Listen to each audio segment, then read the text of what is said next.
አድማጭ ተመልካቾቻችን የዕለቱን የትኩረት 30 ፕሮግራም ይዘን ቀርበናል። ከዚህ ሰዓት ጀምሮ ወደ እናንተ መድረስ እንጀምራለን። እናንተ እንግዲህ መድረስ ጀምሯል። ትንሽ ዘግየት ብለን የጀመርነው ዛሬ ያው እንግዲህ እንደምታውቁት በዓል ስለነበረ በተለያየ ምክንያት ዘግየት ማለት አስፈላጊም ግዴታም ነበር። ከዛ ባሻገር ግን ተጨማሪ መረጃዎችን ወደ እናንተ አሰባስበን መምጣት ስለነበረብን ነው። በጣም ከፍተኛ ደስታ ነው ያለው በመላው ዓለም የሚገኙ የአማራ ተወላጅ ኢትዮጵያውያን። በጣም በርካታ መረጃዎች አለኝ ከፋኖ አንድነት ጋር የተያያዘ ማለት ነው። የጥምቀት በዓል አከባበሩም ህዝቡም ያሳየው ስሜት በተለያየ ቦታ ላይ የሚታይ የነበረው ስሜት የሚያስደንቅ አርበኛ አስረስ ሌትሊ አሁን በአንድ ቃለ መጠይቁ እንዳለው የማስተናገድ ከምንችለው በላይ ነው የህዝቡ ሪአክሽን የነበረው ነው የሚለው። በመላ ዓለም የሚገኘው የአማራ ተወላጅ የአማራ ወዳጅ በጣም በከፍተኛ ሁኔታ ሲጠብቀው በጉጉት ሲጠብቀው የነበረ እንደውም አንዳንዴ ተቆጨንበት ነው የሚለው። ማለት በዚህ ደረጃ እኔ ከዚህ በፊት ነበርና የአንድነቱን ኢፌክት አንደርስቲሜት አድርገውታል። አገዛዙ ነው የአማራው አንድነት ምን ማለት እንደሆነ የተረዳው አገዛዙ ይመስለኛል ነበርና ዛሬ አስረስ በቃለ መጠይቁ ይሄንን አንስቷል እና እናንሳዋለን። ዋርካው በዓል ላይ በጥምቀት በዓል ላይ ከህዝብ ጋር ሆኖ ታይቷል። ዋርካውና አርበኛ አበበ ፈንታው እነሱንም ፎቶግራፎች ተመልክቻለሁ። በጣም ነው የገረመኝ። ካለ ፎቶግራፉ ልናሳያችሁ እንችላለን ዝግጁ ከሆነ ማለት ነው። ግን እንደተለመደው ይሄ ፕሮግራም ይሄ ከዚህ ሰዓት ጀምሮ ወደ እናንተ የሚደርሰው ፕሮግራም ጓደንሙት መሀል ላይ ካለ ትገባለህ። ጥምቀት እያከበርክ እንደሆነ አውቃለሁ። ስለዚህ ሙሉ ያንተን ስራ ሸፍኜ እየሰራው ያለሁት እኔ ነኝ። ስለዚህ ዘናበል ከነገ ጀምሮ አንሙት በሙሉ አቅም ይቀላቀለናል። ከቻለ ግን ዛሬም ሊገባ እንደሚችል አውቃለሁ። ግን በዓል አከባበር ላይ ነው ያለው። ስለዚህ እስኪመጣ ድረስ እኔ ፕሮግራሙ መዘግየት ስለሌለበት ነው የገባሁት። ከመጣ ይቀላቀለናል ማለት ነው እና እንኳን አደረሳችሁ። በዚህ አጋጣሚ መላ የክርስትና እምነት ተከታዮች እንኳን ለበዓለ ጥምቀቱ አደረሳችሁ። እጅግ ደማቅ በዓል ነው በመላ ዓለም እየተከበረ ያለው። ምክንያቱም ለኛ ድርብ ጥምቀት ነው። በእውነት በጣም በከፍተኛ ፈተና ውስጥ ያለ ህዝብ በዚህ ልክ ሬዚሊየንት ሆኖ በዚህ ልክ ጽናት ያለው ህዝብ ሆኖ በዚህ ልክ ድርብ በዓላትን እንዲያከብር ሆኗል የአማራ ህዝብ። እድሜ ለቆራጥ ልጆቹ፣ እድሜ ለታጋዮቹ። በሁሉም ቦታ ላይ ዛሬ ደምቆ የአማራ ህዝብ እንዲታይ ያደረገው የአማራ ህዝብ ተጋድሎ ነው። ብዙዎቻችን በእኛ በአንዳንዶቻችን ጥረት ምናምን ይመስለናል፣ ወይ ደግሞ አንዳንዶቻችን የሆነ ቦታ ላይ ስልጣን ስለያዝን ይመስለናል።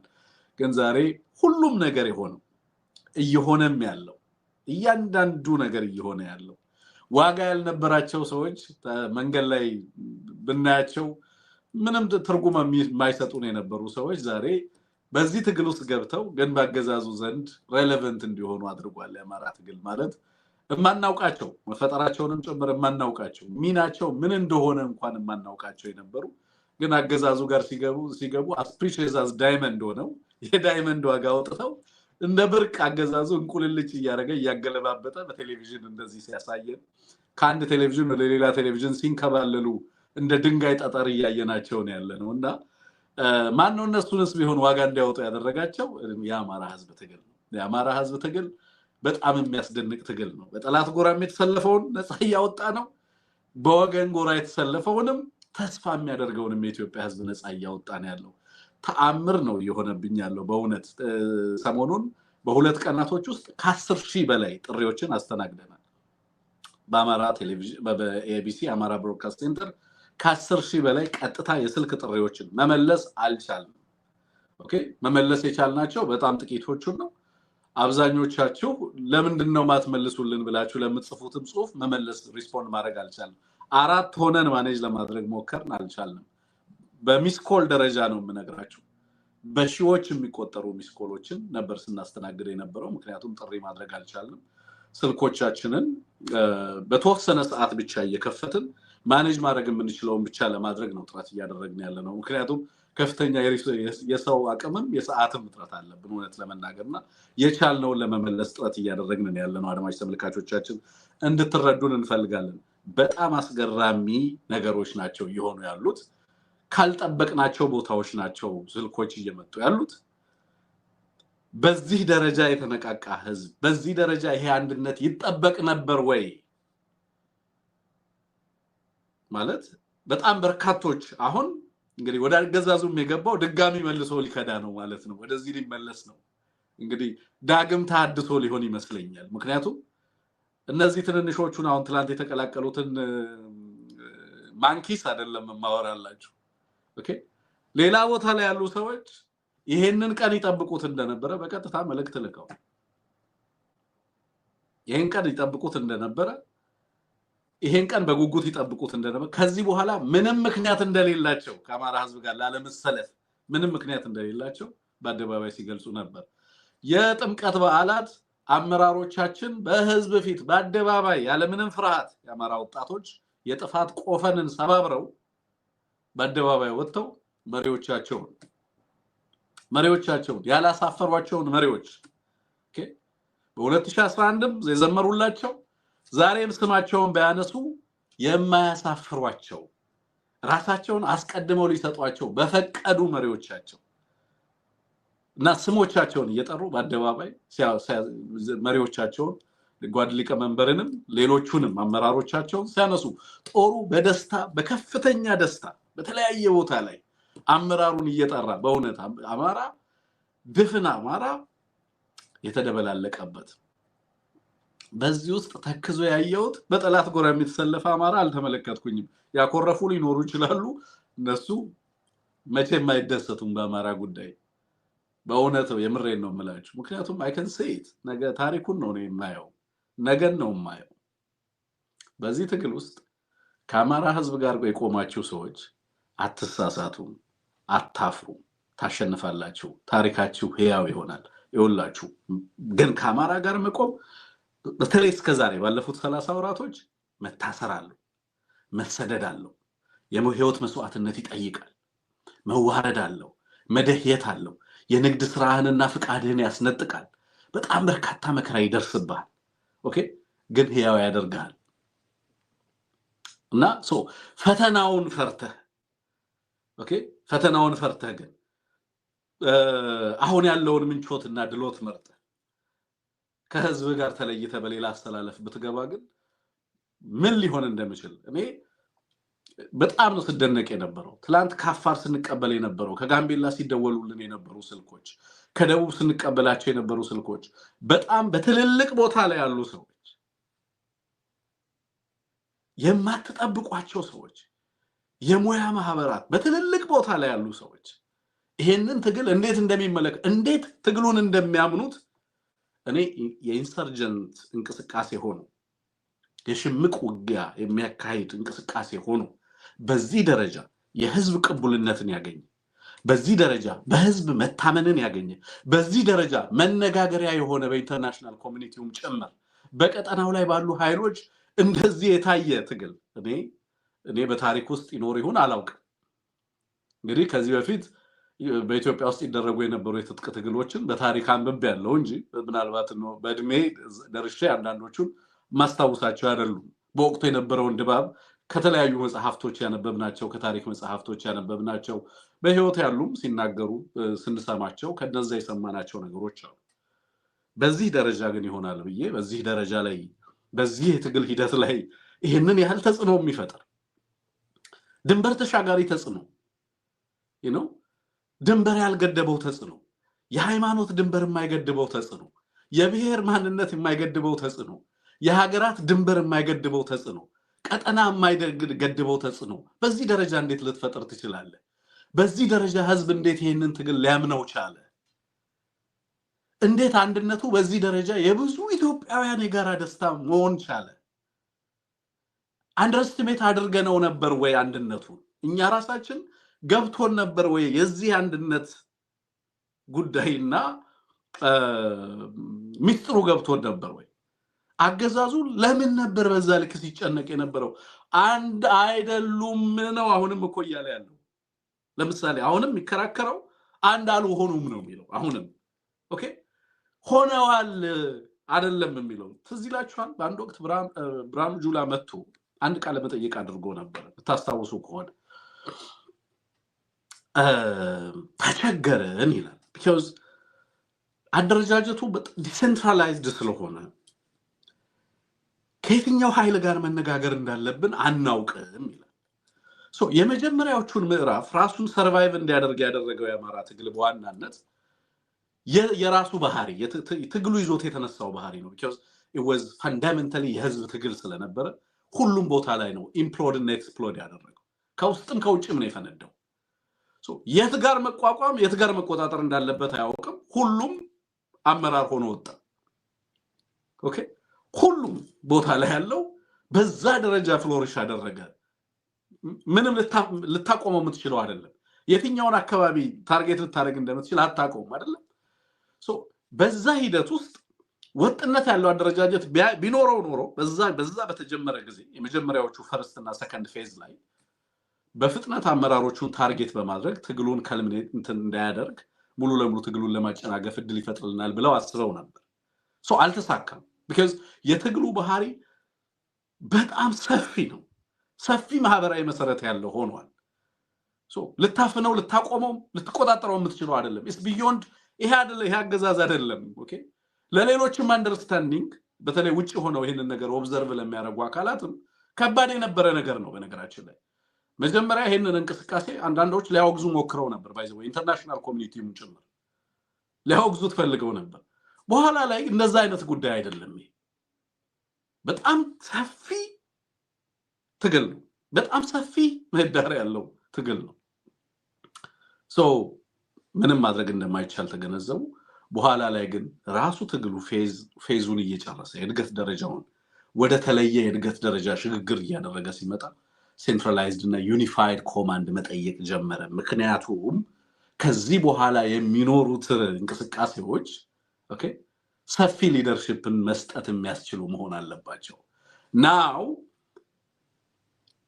ዲፕሎማሲ የምትጀምርበት ጊዜ ነው now ፖስት አብይ ስለሚኖር ፖስት ሪጅም ቼንጅ ስለሚኖር ፖለቲካል ዲስፐንሴሽን የሚወራበት ጊዜ ነው ኢትዮጵያ ውስጥ ስለሚኖር የፖለቲካ ሽግግር የሚወራበት ጊዜ ነው ሶ ሊደርሺፕ ይጠይቃል ማለት ግን በእነዚህ ሂደቶች ውስጥ ናቹራሊ አማራ ኦርጋኒክ ፕሮሰሱን ጠብቆ እርስ በርሱ እየተዋወቀ እርስ በርሱ እየተማመነ ማን የገባው ተልቆ ማን ነው በጽናት የመጣው ማን ነው ህዝብ አምጦት ንቃት ወልዶት በዚህ ትግል ውስጥ የገባው ማን ነው ሌላ ተልቆና ፍላጎት ይዞ የመጣው የሚለውን ሁሉ ለማጥራት እድል ፈጠረ እኔ አንዳንዴ አዚፍ ኔቸር ተፈጥሮ በራሷ የምታነጥርበት የራሷ ሂደት ያላት ይመስል ማለት ነው በእውነት በጣም በሚያስደንቅ ሁኔታ ማለት እያንዳንዱን ገለባ ኦኬ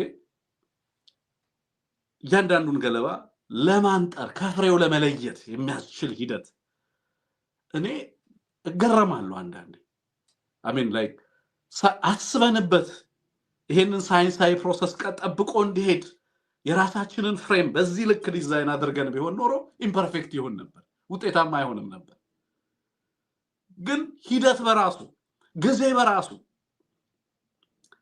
የዋርካውን ልብ እንድናይ የጓድ ሊቀመንበሩን ልብ እንድናይ ስብዕናውን እንድናይ የእያንዳንዱን አመራር ሚና እንድንለይ እድል የፈጠረ ሆነ ሶ ዛሬ ከፍተኛ ደስታ በመላ ዓለም እየተስተጋባ ነው ያለው እዚህ ላይ ትኩረት አደርጋለሁ ቅድም እንዳልኳችሁ በጣም በርካታ በሚዲያው ዘርፍ አመራሩን ለማግኘት በሚዲያው ላይ ደስታውን ለመግለጽ በየዘርፉ ያለው ማህበረሰብ እያስተጋባ ያለው ነገር ከምንገምተው ካሰብነው ከጠበቅነው በላይ ነው የሆነው it's just ትግሉ እዚህ ደረጃ እና በዚህ ደረጃ የህዝብ ቅቡልነት ያለው መሆኑን ምናልባት ዳውት ያደርጉ የነበሩ አክተሮችም ድጋሚ ራሳቸውን እንዲጠይቁ የተገደዱበት ነው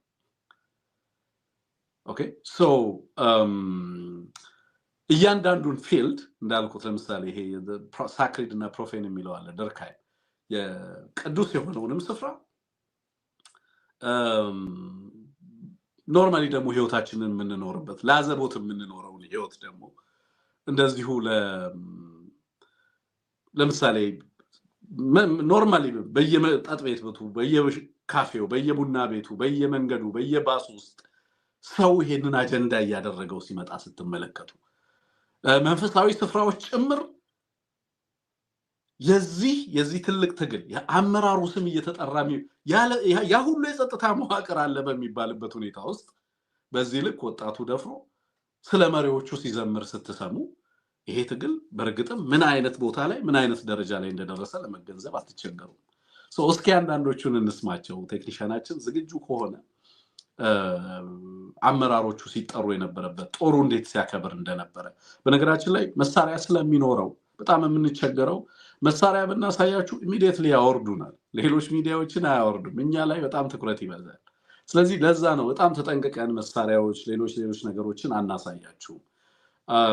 የጦሩን ሴሌብሬሽን አሁን ሳሳያችሁ ብለርድ የሆነ ቪዲዮ ነው ማሳያችሁ። ቪዲዮ ላይ የጦር መሳሪያውን አላሳያችሁም ማለት ነው። በዚህ ምክንያት ሙሉውን ቪዲዮ አታዩም። አንዳንድ ሰዎች ለምንድነው ሙሉ ቪዲዮ ጥርት ብሎ ማይታየን ትላላችሁና ምክንያቱን ልንገራችሁ ብዬ ነው። ምክንያቱ የጦር መሳሪያውን ማሳየት ስለማይፈቀድልን ነውና ላሳያችሁ እንዴት ሴሌብሬት እየተደረገ እንዳለ እንዴት ወጣቱ በየጥምቀት በዓላቱ በየአደባባዩ የአመራሮቹን ስም እየጠራ አረጋ ከበደ ብሎ የሚጠራ አንድ ሰው በአጋጣሚ አታገኝም። ለምንድነው ይሄ የሆነው?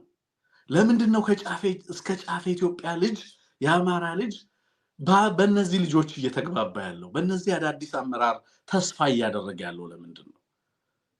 ማንም ሰው ሊጠይቅ የሚገባው ትክክለኛ ጥያቄ ይመስለኛል። ስለዚህ እነሱን እንስማቸው። እንዴት እየተከበረ ነው ያለው?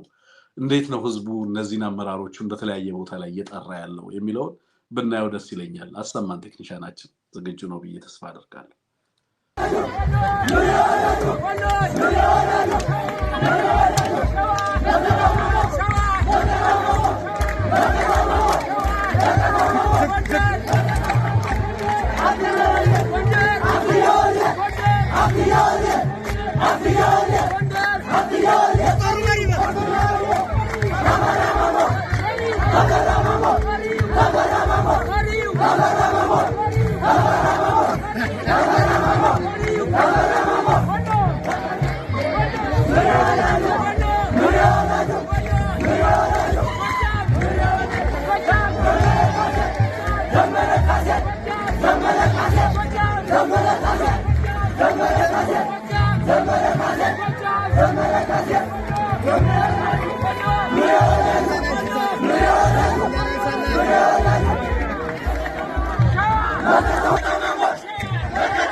ዋው! ይሄ እንግዲህ ጦሩ እያከበረ ያለው ነው። አሁን እንደሰማው ከሆነ በኋላ ላይ አስረስም ሲናገር ተሰሙታላችሁ። አሰማችኋለሁ። አስረስም ሌተስት የሆነ ቃለ መጠይቅ ከወዳጆቻችን ያገኘ ነው ማለት ነው። ጦሩ በአጠቃላይ ለከባድ ወታደራዊ ዝግጅት በከፍተኛ መነሳሳትና ሞራል ላይ ነው ያለው። ከዚህ በኋላ ስትራቴጂክ የሚባሉ በእያንዳንዱ ዘርፍ ወታደራዊ፣ ፖለቲካዊ፣ ዲፕሎማሲያዊ ሌሎችም ዘርፎች ላይ የሚሰሩ ስራዎች ሁሉ ስትራቴጂክ ወደ መሆን ይሸጋገራሉ ማለት ነው። ከዚህ በፊት ታክቲካል ናቸው፣ ኦፕሬሽናል ናቸው፣ ሩቲን ነበር የሚሰራው ነገር። ከዚህ በኋላ ከነዛ ሩቲን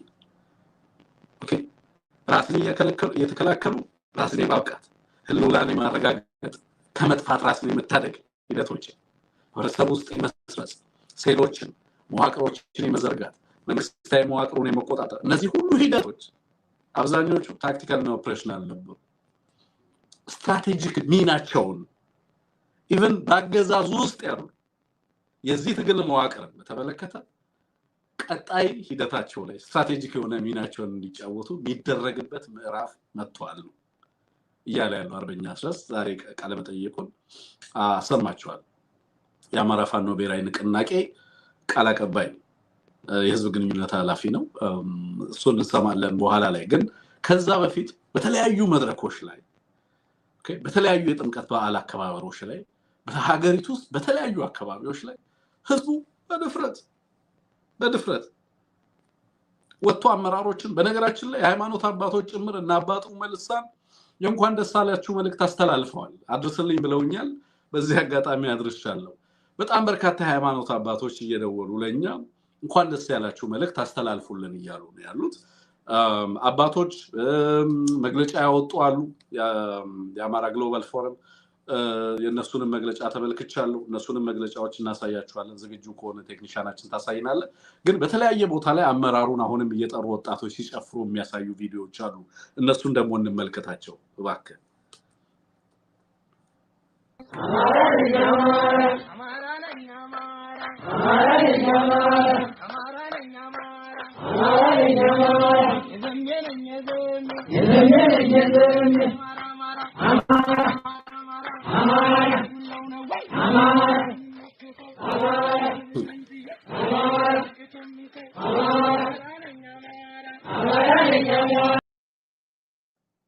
ይቀራል እንዴ አፈርካ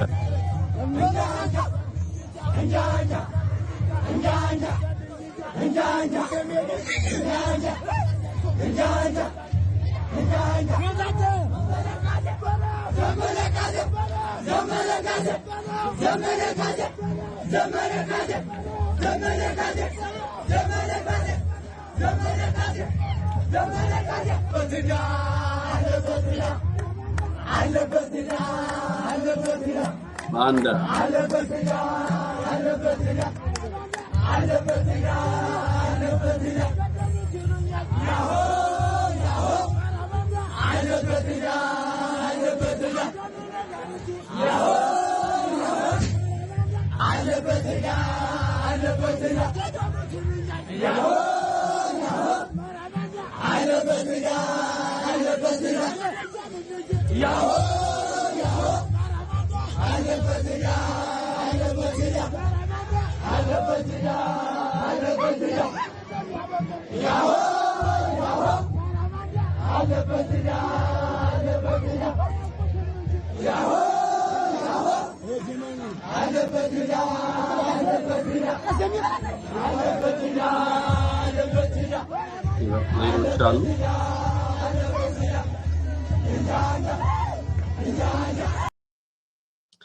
ሌሎችም ካሉ ልታሳየን ይችላል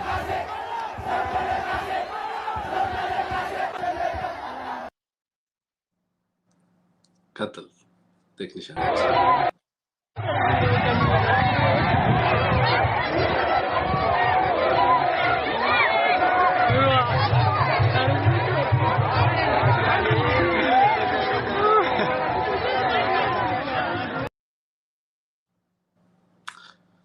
ዋው አርበኛው የሚናገራቸውን እንስማ እንግዲህ ሊቀመንበሩ የሚናገራቸውን እንስማ ለምንድነው በዚህ ልክ እያንዳንዱን ፔሪ ቦርጆ የሚባል አንድ የፈረንሳይ ሶሲዮሎጂስት አለና ሃቢተስ ኤንድ ኮርፐስ የሚለው ነገር አለ ፊልዱን ጭምር ሴኩላር ስፌሩን ጭምር ሃይማኖታዊ ተቋማቱ ጭምር በየቦታው ህብረተሰቡ የመሪዎቹ ጉዳይ ነው ቀዳሚ ጉዳዩ እየሆነ የመጣው ስትመለከቱ ሶ ይሄንን መቆጣጠር አትችልም ይሄ አብዮት ነው this is just a movement በቃ ይሄ የትውልድ አብዮት ነው የዚህ ልጅ ሲምቦሊክ ሌጋሲ በእያንዳንዱ የዚህን አመራር ስም ከህዝቡ አእምሮና ልብ ውስጥ ልትፍቀው የምትችለው አይደለም አሁን ባለው ሁኔታ ተመልከታቸው ህፃናቶቹ ወጣቱን ተመልከተው ህዝቡን ተመልከተው እንትን ሆኗል ሚሊታራይዝድ ሆኗል እያንዳንዱ ስፌር ኢትዮጵያ ውስጥ አሁን በመታቁት ሁኔታ አይደለም even cultural and spiritual የሆኑ መንፈሳዊ ተቋማት secularized I mean securitized ተደርገዋል ሚሊታራይዝድ ተደርገዋል የጸጥታ እንትኖች ሆነዋል አሁን ጥምቀት አይደለም ጥምቀት cultural spiritual relevance አይደለም ያለው ላገዛዙ ጥምቀት ከባድ ወታደራዊ ስጋት የሚፈጥር ኢቨንት ነው ባገዛዙ እይታ ሃይማኖታዊ ክንውን አይደለም ስለዚህ ሚሊታራይዝ አድርጎታል የፍተሻ የስለላ የመሳሪያ አይነት የድሮን ቅኝት የሚደረግበት ስፍራ ሆኗል ጥምቀት። ኦኬ ካህናት ላይ ድሮን ያንዣብባል፣ ታቦታቱ ላይ ድሮን ያንዣብባል። ወታደሩ ህዝቡን ይሰልላል፣ ደህንነቱ ህዝቡን ሊሰልል ነው የገባው። በዚህ ውስጥ ግን ህዝቡ በድፍረት መሪዎቹን ይጠራል። ምንድነው ይሄ የሚነግረን ነው ጥያቄ። ይሄንን ምን ማድረግ ይቻላል? አይ ኖ ሰርቬለንሱ እንግዲህ ሁለት ስፔስ ነው ያለው የሰው ልጅ።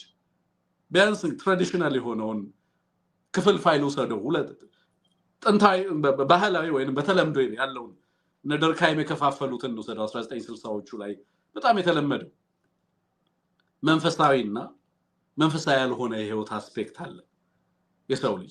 አንደኛው ሙሉ ለሙሉ ከስቴት ኮንትሮል ውጭ የነበረ ነው፣ ከሰርቬለንስ ውጭ የነበረ ነው፣ ከስለላ ውጭ የነበረ ነው። የሰው ልጆች የነጻነት የሰው ልጆች ግብር የማይከፍሉበት ዘርፍ ነው ያኛው ዘርፍ።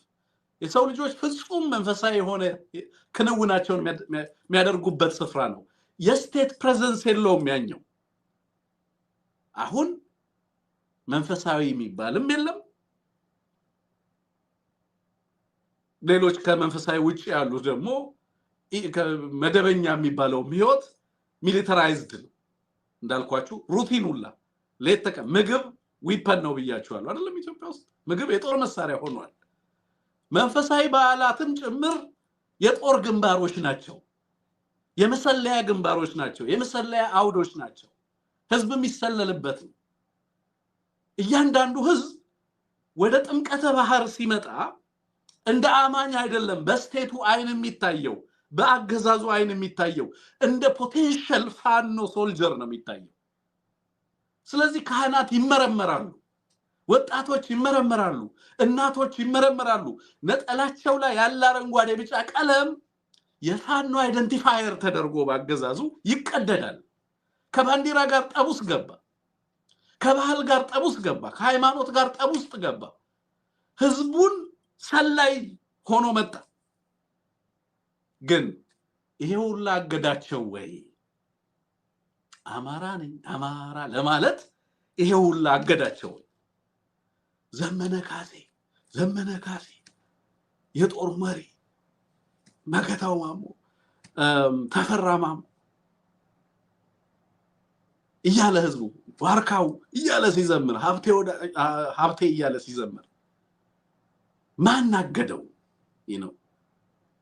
ይሄ አንድነት ኦቨርዌልሚንግ ነው። እኛ ወይንም ሚዲያው እኛ ፕሮጀክት የምናደርገው የህዝብ ሪያክሽን ነበር። እውነት ለመናገር አንድነቱ ፈንዳሜንታሊ የትግሉን ሂደት ይቀይረዋል። ከዚህ በኋላ የአማራ አመራሮች ራሳችሁን እንደ ቀጣይ ቀጠናው ላይ ሚና እንዳለው አክተር ተመልከቱ። ጋቨርነንስ ኢዝ ኤ ማይንድ ሴት ነው። አንድነቱ ይዞባችሁ የሚመጣው ሂውጅ ሪስፖንሲቢሊቲ፣ ትልቅ ኃላፊነት አለ። ቀጠናው ላይ እናንተን መንግስታት ማናገር ይጀምራሉ። ቢካዝ እናንተ በጦርነት ውስጥ ሆናችሁ ለህዝብ መታመንን ያሳያችሁ ናችሁ ነው። በጦርነት ውስጥ ሆናችሁ ስለ ጎረቤት ሀገራት ሰላም፣ ስለ ቀጠናው ሰላም ነው የምታወሩት። የለም እኮ እንደዚህ አይነት ነገር ባይዘው በኢንሰርጀንሲ ባህል የለም። ዘርፊያ ነው፣ መቀማት ነው፣ እንደዚህ ማድረግ ነው። ኖ እናንተ ስለ ኢትዮጵያ ውስጥ ስለሚመጣው እኩልነት፣ ስለ አብሮነት፣ ስለ ፍትህ ለቀይ መስቀል እየጻፋችሁ ጉዳት የደረሰበትን ናታ አሳክሙልን እያላችሁ ሆስፒታሎችን፣ ዶክተሮችን የድሮን ጥቃትን እያወገዛችሁ፣ የሰብአዊ መብት ጥሰትን እያወገዛችሁ ለኢትዮጵያ ህዝቦች፣ ለብሔር ብሔረሰቦች፣ ለሃይማኖት ተቋማት ጭምር ድጋፋችሁን የእንኳን አደረሳችሁ መልእክት እየገለጻችሁ ሊደርሺፕ እየሰጣችሁ በጦርነት ውስጥ ሆናችሁ መዋቅሩን የመንግስትን መዋቅር ሳትይዙ ሀብትና ሪሶርስ ሳይመደብላችሁ ከጉለታችሁ በዛ ውስጥ ሆናችሁ የመንግስትነትን ስብዕናን የመንግስትነትን እሴት አሳይታችኋል። ስለዚህ ታመናችሁ በህዝብ ነው። ስለዚህ የኢትዮጵያ ህዝብ ደስታውን ለአማራው ያስተላለፍ በአንድነታችሁ በዚህ ደረጃ ኦቨርዌልሚንግ ሪስፖንስ ከተጠበቀው በላይ የህዝብ ደስታ ብታዩ አይደንቅ። እንዳልኩት ያልተደወለበት ቦታ ካልተላከበት መልእክት አልነበረም። ያስገረመኝ እና የማንጠብቀው የነበረ በጣም የሚገርማችሁ ወደኛ ተደውሎ አሁን ወደ ትግሉ ለመቀላቀል ዝግጁ ነን ብለው መልእክት ያስቀመጡ ኃላፊነታቸውን ጭምር እየጠቀሱ ወደ ትግሉ ለመቀላቀል ዝግጁ ነን አሁን ምክንያት የለንም ግን አሉኝ አንዳንዶቹ የምሬን ነው ምላችሁ ዶክተር አብርሃም ምስክር ነው የዚህ ቴሌቪዥን ስራ አስኪያጅ ግን አሁንም ቅሬታዎች ካሉ በአንድነት ሂደት ውስጥ ይፈቱ ቅሬታዎች ካሉ አሁን ድርጅት ተወልዷል ግን ቅሬታዎች ካሉ በፍጥነት እያረመ ይሂድ ምንም ስፔስ ምንም ቀዳዳ እንዳይሰጥ ይሄ ድርጅት የአማራም ህዝብ ይሄንን ድርጅት እንዳይኑ እንደብሌኑ ይጠብቅ እኛ ከጠላት ጋር ተሰልፈን ነበር አሁን ግን ምክንያት የለንም ወደ ወገኖቻችን ወደ ትግሉ እንቀላቀላለን በእውነት ነው የምንላችሁ የኛንም የቤት ስራ ስንሰራ ነበር የቆየነው ያሉ አካላት አሉ አንድ ቀን በብሬኪንግ ኒውስ ትግሉን ሲቀላቀሉ ለህዝብ እናቀርበው ይሆናል አሁን ምንም ምክንያት የለን ያሉ ከዛ ውጪ ያጋርነት ጥያቄዎች ያብሮነት ጥያቄዎች አዲስ የሚዋቀሩ ድርጅቶች ጭምር በነገራችን ላይ አዲስ ድርጅቶችም ተዋቅረዋል ትላንትና ከትናንት ወዲያ ONLF CSC SRD የሶማሌ ሪጂናል ዴሞክራቲክ ስማቸውን ላንብብላችሁ አንዴ ይቅርታ አዲስ የተዋቀሩ ድርጅቶች ናቸው በዚህ አጋጣሚ እነሱንም ስም ላንብበው መግለጫዎቻቸው ደርሰውኛል ቆይ ቼክ ላድርገው መግለጫዎቻቸው ነው ያ ስማቸው ONLF ያው ታውቁታላችሁ የኦጋዴን ናሽናል ሊበሬሽን ፍሮንት ነው ኮንግረስ ፎር ሶማሊ ኮዝ CSC አለ የሶማሊ ሪጂናል ዴሞክራቲክ አሊያንስ SRD የሶማሊ ፒፕል አሊያንስ ፎር ሰልፍ ዲተርሚኔሽን የሚል አንድ ላይ SPAS የሚባል ድርጅት አዋቅረዋል የሶማሊ ፒፕል አሊያንስ ፎር ሰልፍ ዲተርሚኔሽን ነው የሚለው ሰልፍ ዲተርሚኔሽንን በተመለከተ ስትራቴጂካሊ የራሳቸው አላማ አላቸው የራሳቸው ግብ አላቸው እንዳልኳችሁ በጣም በርካታ ሊበሬሽን ፍሮንቶች ኢትዮጵያ ውስጥ አሁን አሉ የአማራ ትግል ስቲል ሊበሬሽን ፍሮንት እንዳልሆነ ያው ታውቃላችሁ ብዙዎቻችሁ የለውም የአማራ ትግል በሀገሪቱ ቴሪቶሪያል ኢንቴግሪቲ በሀገሪቱ ቀጣይነት በሀገረ መንግስቱ ቀጣይነት ላይ ጽኑ እምነት ያለው ነው ግን ደግሞ ከሌሎች ጋር ታክቲካል ስትራቴጂክ ኦፕሬሽኖችን ትብብሮችን ሊያደርግ ይችላል በኢትዮጵያ መጻኢ ዕድል ላይ ግን ከሌሎች ጋር ከየትኛውንም ዓላማ ካነገቡ ኃይሎች ጋር አለመነጋገር ግን አይቻልም ምክንያቱም ምናስበው ስለምንድን ነው ስለ ተሻጋሪ ሰላም ነው ምናስበው ስለ ትራንስደንታል ፒስ ነው ምናወራው ሀገርን አጽንቶ በሀገሪቱ ላይ ዘላቂ የሆነ ሰላምን የሚፈጥር ፍሬምወርክ ነው ምናስበው ዛሬ ላይ የሚያስፈራን የፖለቲካ ሐሳብ እና ዓላማ አይኖርም ማለት በፊት የነበረው የአማራ ፖለቲካ እንዴት ነበር የደነበረ በቅሎ ነበር በፊቱ የአማራ ፖለቲካ አስተሳሰብ ማንኛውም ጥያቄ ያስደነግጠው ነበር አማራ ለምንድን ነው እንደዛ የሚደነግጥ የነበረው ምክንያቱም ራሱን ማጽናት የሚችልበትን አቅም አልፈጠረም ነበር በዚህም ምክንያት የሆኑ ጥያቄዎች ሲመጡ የመበረገግ አይነት ፍላጎቶች ጥያቄዎች ነበሩ እና ለምን እንዲህ አይነት ጥያቄዎች ተነሱ የሚለውን አድሬስ ያደ አሁን ያለው የአማራ ፖለቲካ ትግል ግን ግሪቨንሶች ካሉ ዜጎች ከኢትዮጵያ ሀገረ መንግስት ውስጥ ሰሲድ እስከማድረግ ተገንጥለን እስከመውጣት ድረስ እንሄዳለን የሚል ብሶት ካላቸው ያንን ጥያቄ በዘለቄታዊነት አድሬስ የምናደርግበትን የፖለቲካ ሐሳብ ፍሬምወርክ ይዘን መምጣት እንዳለብን እናምናለን ነው ጥያቄዎቹን በማፈን በማውገዝ ሳይሆን የትኛውም ጥያቄ የሀገረ መንግስቱን መስቀጠል ቀጣይነት ሊያረጋግጥ በሚችል ፖለቲካዊ ትምምን ላይ መመስረት እንዳለበት ያምናል አዲሱ የአማራ ፖለቲካ ትግል ያምናል ስለዚህ አይበረግግም ማንንም ጠላት ብሎ አይፈርጅም ያነሱት የፖለቲካ አጀንዳ ሐሳብ እኛ ከያዝነው ስትራቴጂክ ግብ አንፃር ተቃርኖ ውስጥ ሊገባ የሚችል ሆኖ ግን ዊን ዊን የሆነ የፖለቲካ ለዛ ነው የአማራ ኃይል ይጥፋ ነው የሚለው አገዛዙ አይደል ይሄ አገዛዝ እኛ ደግሞ ከኛ ተቃራኒ ኃይል ያላቸው ኃይሎች ይጣፋሉ ይጥፉ የሚል አይነት የተደናበረ ፖለቲካ ሳይሆን ለእንደዚህ አይነት ብሶት የገፋፋቸው ፖለቲካ ያለመተማመን ምንድነው ይሄ ሀገረ መንግስትና የሀገረ መንግስት ግንባታ ላክ የሚያደርገው ነገር ሚሲንግ ሊንኩ ምንድነው እንዴት ነው አድሬስ የምናደርገው እንዴት ነው ፖለቲካችን በሌሎች ህዝቦች ዘንድ ታማኝ ሊሆን የሚችለው እንዴት ነው ህዝባችንንና ህዝባችንን ህልውና አረጋግጠን የሀገርን ህልውና አረጋግጠን በሌሎች ወንድሞች ጋር ኦኬ ትምምን ልንፈጥር የምንችልበት የፖለቲካ ሐሳብና ራዕይ ምንድነው የሚለው ነገር ስለዚህ ምንም የፖለቲካ ጥያቄዎች ሲመጡ ኦኬ ከዚህ በፊት ይደረግ እንደነበረው እነሱን በማውገዝና በመረባረብ ሳይሆን እያንዳንዱን ፍላጎት አስቀድሞ ማወቅ ከዛ በኋላ ወደ እንደነዚህ አይነት ፍላጎቶች ያመሩ ምክንያቶችን ፈልፍሎ አስተማማኝ ዋስትና ሰጥቶ እልባት ሰጥቶ የጸና ሀገረ መንግስት ለመመስረት የሚያስችል የፖለቲካ ሐሳብ የፖለቲካ አስተሳሰብ በሀገረ መንግስቱ ላይ ማንበር ነው የአማራ አዲሱ መሻት ነው በቅርብ ጊዜ እንግዲህ በሚመጡ ሰነዶችም ላይ በስፋት እነዚህ ነገሮች በዝርዝር ልንመለከት የምንችልበት እድል እንዳለ ገምታለሁ ይሄንን ዋስትና መስጠት ስለሚያስፈልግ ነው ግን ኢትዮጵያ ውስጥ ነባራዊ እውነታው ምንድነው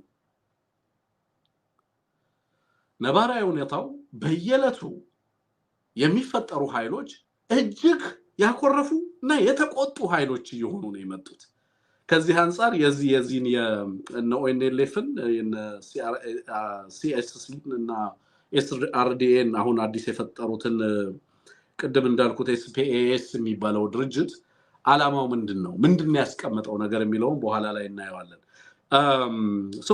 ሁለት ነገሮችን አሁን ለእናንተ ማቅረብ እፈልጋለሁ አንደኛው አሻራ ሚዲያ ላይ ሰራ የነበረው ጋዜጠኛ ኤልያስ ደባስ ከተቀላቀለ ገና 2 ቀኑ ወይ 3 ቀኑ ነው ያው የፖለቲካ ነጋዴዎች ተፈጥረዋል በነገራችን ላይ የፖለቲካል ኢንተርፕረነርስ ተፈጥረዋል በአማራ ትግል ውስጥ ግለሰቦችን በገንዘብ የሚገዙ ባለሀብቶች እንደዚህ አይነት ኔትወርክ ተዋቅሯል አይ ቲንክ ፋኖች እልባት የሚሰጡት ይመስለኛል ግን ደግሞ በደንብ ኔትወርኩ የታወቀ ይመስለኛል እዛ ላይ መስራት ስለሚያስፈልግ ይሰሩበታል ብዬ ተስፋ አደርጋለሁ ግን ይሄ ኤልያስ ደባስ የሚባለው ልጅ እኔ አላውቀውም በነገራችን ላይ እኔ አሻራ ሚዲያን ከመጀመሪያ ጀምሮ አውቀዋለሁ የሚሰራቸውን ስራዎች በላይ ጋዜጠኞቹን በስም ምናምን የተወሰኑትን ነው ማቀው ይሄኛው ልጅ ብዙ አላውቀው እጅ ሰጠ ሲባል ነው ያወቁት anyway አማራ ትግል በጣም ብዙ ሰዎችን እንድናውቅ አድርጎናል በሄደ ማግስት ዛሬ የተናገራቸው ነገሮች አሉ የተወሰኑ ነገሮችን ላሰማችሁ ምን እንዳለ ላሰማችሁ ከዛ በኋላ የተወሰነ ሐሳብ ሰጥበታለሁ ከዛ በኋላ ያስረስ ማረን ቃለ መጠይቅ አሰማችኋለሁ እዛም ቃለ መጠይቅ ላይ ሐሳብ ወደ እናንተ እናደርሳለን ፕሮግራማችንን ላይክ ያደርጋችሁ ኤቢሲን ሰብስክራይብ ያደርጋችሁ ሰብስክራይብ አድርጉ እስቲ ተረጋጉ የኤልያስ ንግግር እንስማ ኤልያስ የሚባለው እንግዲህ አሁን ከአማራ ህዝብ ጋር በጠላትነት ይሰለፈ ነው የአማራን ህዝብ ከርቶ ወደ ሽመልስ አብዲሳ ጎራ የተቀላቀለ ነው ስለዚህ እንስማው ምን እንደሚል ዝግጁ ከሆነ ቴክኒሻናችን ታሰማን ይችላል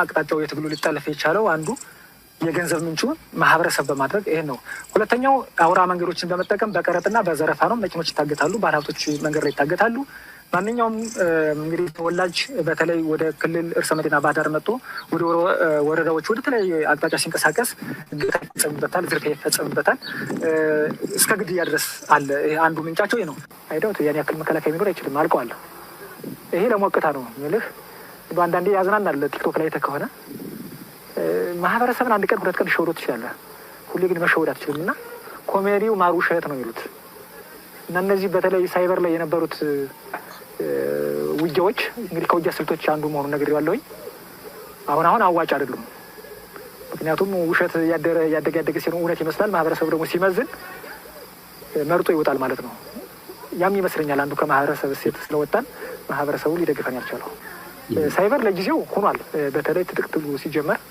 ብዙ ከተሞችን የተቆጣጠር ነው በውጊያ እንዳልነበር ታውቃላችሁ በፌስቡክ ነው በሚዲያ ነው በሰበር ዜና በውሸት ማለት ነው ለዛ ነው አንዴም ሁለቴም ሊሸወዱ ይችላል ሶስቴ ግን አትሸወዱ ማህበረሰብ እንግዲህ አሁን እጅ ሰጠና አገዛዙ ጋር ያው ገንዘብ ተከፈለው ገባ። ከገባ በኋላ ራሱን ሊሰድብ ነው የመጣው። ኦኬ እነዚህ ታሪካቸውን የሚሰድቡ አባቶቻቸውን የሚሰድቡ የወንድሞቻቸውን መስዋዕትነት ሊሰድቡ የመጡ ናቸው። ይሄንን ለትውልድ ነው የምሰጠው። ይሄን የቤት ስራ በነገራችን ላይ እኔ እያንዳንዷን ቀን በአማራ ህዝብ ትግል ውስጥ ስለ ራይቸስነስ ነው የማስበው። ህሊናችንን ነፃ ስለሚያወጣ ነገር ነው የምንሰራው። እሱ ዘመኑን ሙሉ ከህሊናው ጋር እየታገለ ይኖራል። እዳ አለበት ይሄን በመናገሩ። ኦኬ እዳ አለበት። ኤኒዌይ እንደሄደ ምንድነው ያለበሱት? አንዳንድ ሲምቦሊክ የሆኑ ነገሮች አሉ። ለምሳሌ የብአዴንን ክንፍ ዊንግ ወደ አገዛዙ ስትከዳ የሚያደርጓቸው በጣም የሚያስደንቁኝ ነገሮች አሉ። ባይዘው ሚኒስተር ሲደረጉ ወደ መንግስት ከዱ ሲባል ወይንም ተሾሙ ሲባል የሚያደርጉት ነገር አለ። አነጋገራቸው፣ አለባበሳቸው ምናምን ይቀየራል። the first thing የሚያደርጉት የመጀመሪያው ነገር ጥቁር መነጽር ነው። እንደውም አንዳንዴ ምንድነው ወደ ብልጽግና የሚከዱ ልጆች አስቀድመን ጥቁር መነጽር ሰተናቸው ቢሆን ኖሮ ይሄ በ10 እና በ15 $፣ የሚገዙ ጥቁር መነጽሮችን ከሬቨንም ከምንም ሰብስበን ብንልክላቸው በትግል ውስጥ ጸንተው ይቀጥሉ ነበር። ምክንያቱም ጥቁር መነጽር ይመስላል ግባቸው። ያችን ጥቁር መነጽር በጨለማም በማታም የማያልቋት አፍንጫቸውን ነፍተው ህዝብ ውስጥ ምናምን ጥቁር መነጽር አድርገው ምናምን እንደዚህ መቆም ትልቅ ግብ ተደርጎ የትውልድ ጥያቄ ተደርጎ ተይዟል። በቃ ሚኒስተሯ፣ ያፈጉባኤዋ፣ የምክር ቤት ኃላፊዋ ምናምን ተብሎ ያችን ጥቁር መነጽር አድርገው ምናምን መተው ህዝቡን በአይናቸው ማየት ተጠይፈው ነው። እንግዲህ አርሶ አደሩ ቆሽሿል በእነሱ አይን። ስለዚህ መነጽሩ በተወሰነ መልኩ የአርሶ አደሩን ትክክለኛ እንትን አይሰጥህም፣ ከለሩን ቀየር ያደርግልሃል። ስለዚህ ራስህን ነው ይህንን ህዝብ በአይን ለምን ታየዋለህ?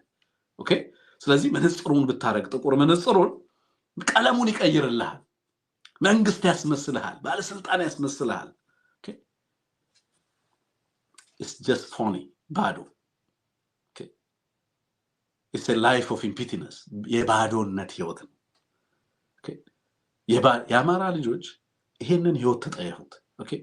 አርሶ አደራችሁን ህዝባችሁን ለመምሰል ሞክሩ። ምንም እኔ አሁን ኮት ስቀያይር ታየኛለህ። This is not because I can't afford it. ስለማልገዛ ነው። ያ የቆሸሸ ህዝብ ልጆች ነን እኛ። ልናምን የሚገባን እሱ እኛ የምንመስለው ህዝባችንን ነው። የወጣንበት ማህበረሰብ ጎስቋላ ነው። እሱን ነው የምንመስለው እኛ።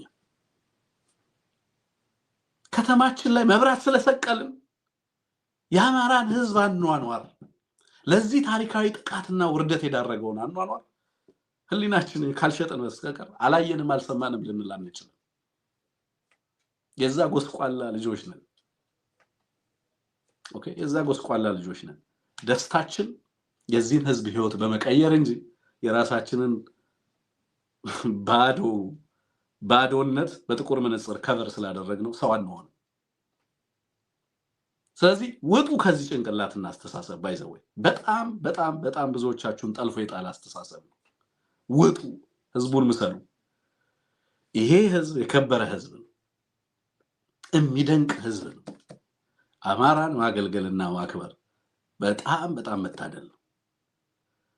ከነዚህ ኃይሎች ጋር የተሰለፋችሁ ልጆች እድሜ ልካችሁን የሚቆጫችሁን እኔ ትላንትና ከትናንት ወዲያ እዚህ ውስጥ የነበሩ ሰዎች ተታለው በአገዛዙ ውስጥ የገቡ ተታለው አይደለም ፈቅደው እዚህ ውስጥ የገባችሁ ልጆች ጥቁር መነጽር አድርጋችሁ ህዝቡን ሄደ አስጠላን የምትሉ አርሶ አደሩን የተጠየፋችሁትን ብትሆኑ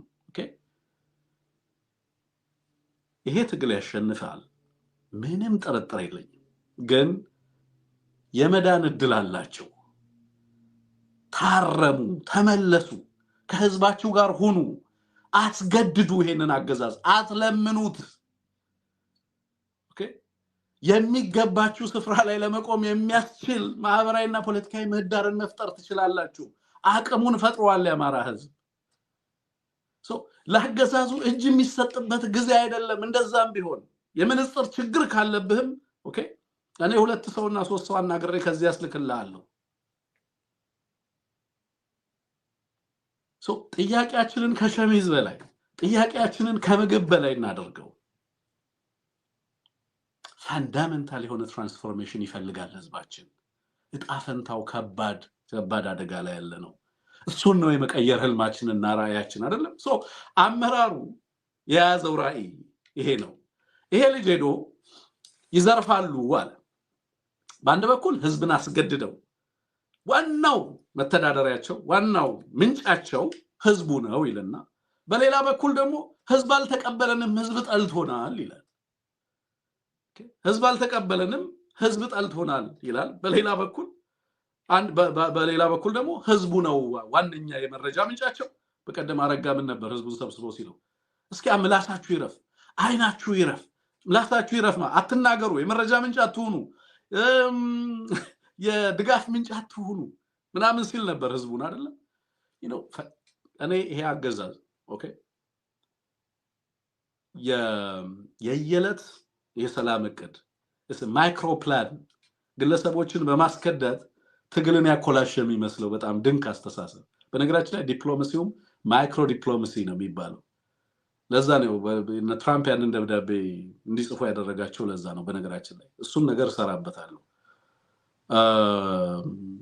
just ምንም ስለሆኑ ጠቅላይ ሚኒስትሩ ኮፒም አላደረጉት ለፕሬዝዳንቱ ነው የጻፉት በሲሲ ያው እወቁት ነው ሲሲ ማለት ኮፒ ተደርጋችኋል እንድታውቁት ነው የኛ ዋና ፓርትነር አጋር የምንለው አካል ይሄ ነው ግን እናንተ ደግሞ ይሄንን እወቁት ነው ይሄንን ቁመና ያመጣው ኦኬ የኢትዮጵያ አሁን ያለው ነባራዊ ሁኔታ ነው anyway ይሄ ልጅ ገባ ከዳ ሁለት ቀን አልተቀመጠም ለምን ወደ አገዛዙ ከርቶ በሰላም መቀመጥ ትግል ትቻለው አሁን ጸበል ነው መግባት መፈልገው ማለት አይቻልም የምትከዳው ራስን ለመስደብ ነው ራስን ለማዋረድ ነው ከአደባባይ ከህዝብ ፊት ከፊት ያሰልፋል ሂድ ስደብ ራስህን ይላል ትናንትህን ረገም ይላል ተሳስቼ ነበር ስሰራ የነበረው ሁሉ ነውር ነው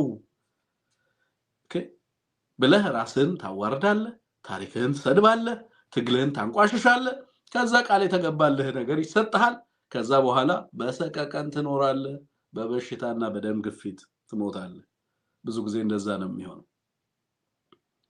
አሁን ግን እያየን ያለነው ትሬንድ ካንድነቱ በኋላ ይሄ ካንድነቱ በፊት የከዳል ነው ኦኬ መልሶ ወደኛ ይከዳል መልሶ ወደ ትግሉ ይከዳል ምንም ጥያቄ የለውም እኔ ተናግሬ ያለው እኮ የአማራ ህዝብ ገንዘብ ኖሮት ፔትሮ ዶላር ኖሮት መክፈል ቢችል ኖሮ ጠቅላይ ሚኒስትሩን ማስኮብለል ይችል ነበር አንዳንዶች በጣም ቺፕ ናቸው ማርኬተብል ናቸው በቀላሉ ሰዎች ሊገዟቸው የሚችሉ አሉ ትራንዛክሽናል ናቸው ማንንም ሰው ከመጣ የትኛውን ቦታ ላይ ለመሰለፍ ችግር የለባቸው የህግም የመንፈሳዊም የሞራልም ተጠያቂነት የለባቸው ስለዚህ ሁሌም ማን ነው የተሻለ ቢደር who is የተሻለ የሚከፍለን ማን ነው የሚለው አሁን ይሄ ልጅ በቃ ለዚህ ምክንያት ነበር የነበረው በቃ ጥቁሯን መነጽር አገኘ ህይወቱ ተቀየረ ማለት ነው it's really sad ብዙ ብሌም አላደርገው ምናልባት ሌላ ምክንያት ሊኖረው ይችላል anyway ግን እንደዚህ የሚሄዱ ልጆች መተው በፍጥነት ይሄንን ነገር እንዲናገሩ ይደረጋሉ ዘረፋን በተመለከተ ዝርፊያ ካለ እኮ አገዛዙ ፋንክሽን አያደርግም ማለት ነው አስተማማኝ የሆነ ሰላምና ደህንነትን ማስፈን አልቻለም ዝርፊያን ማስቆም አልቻለም አገዛዙ ማለት ነው ኦኬ ኢንሰርጀንቶች ብሌም አይደረጉ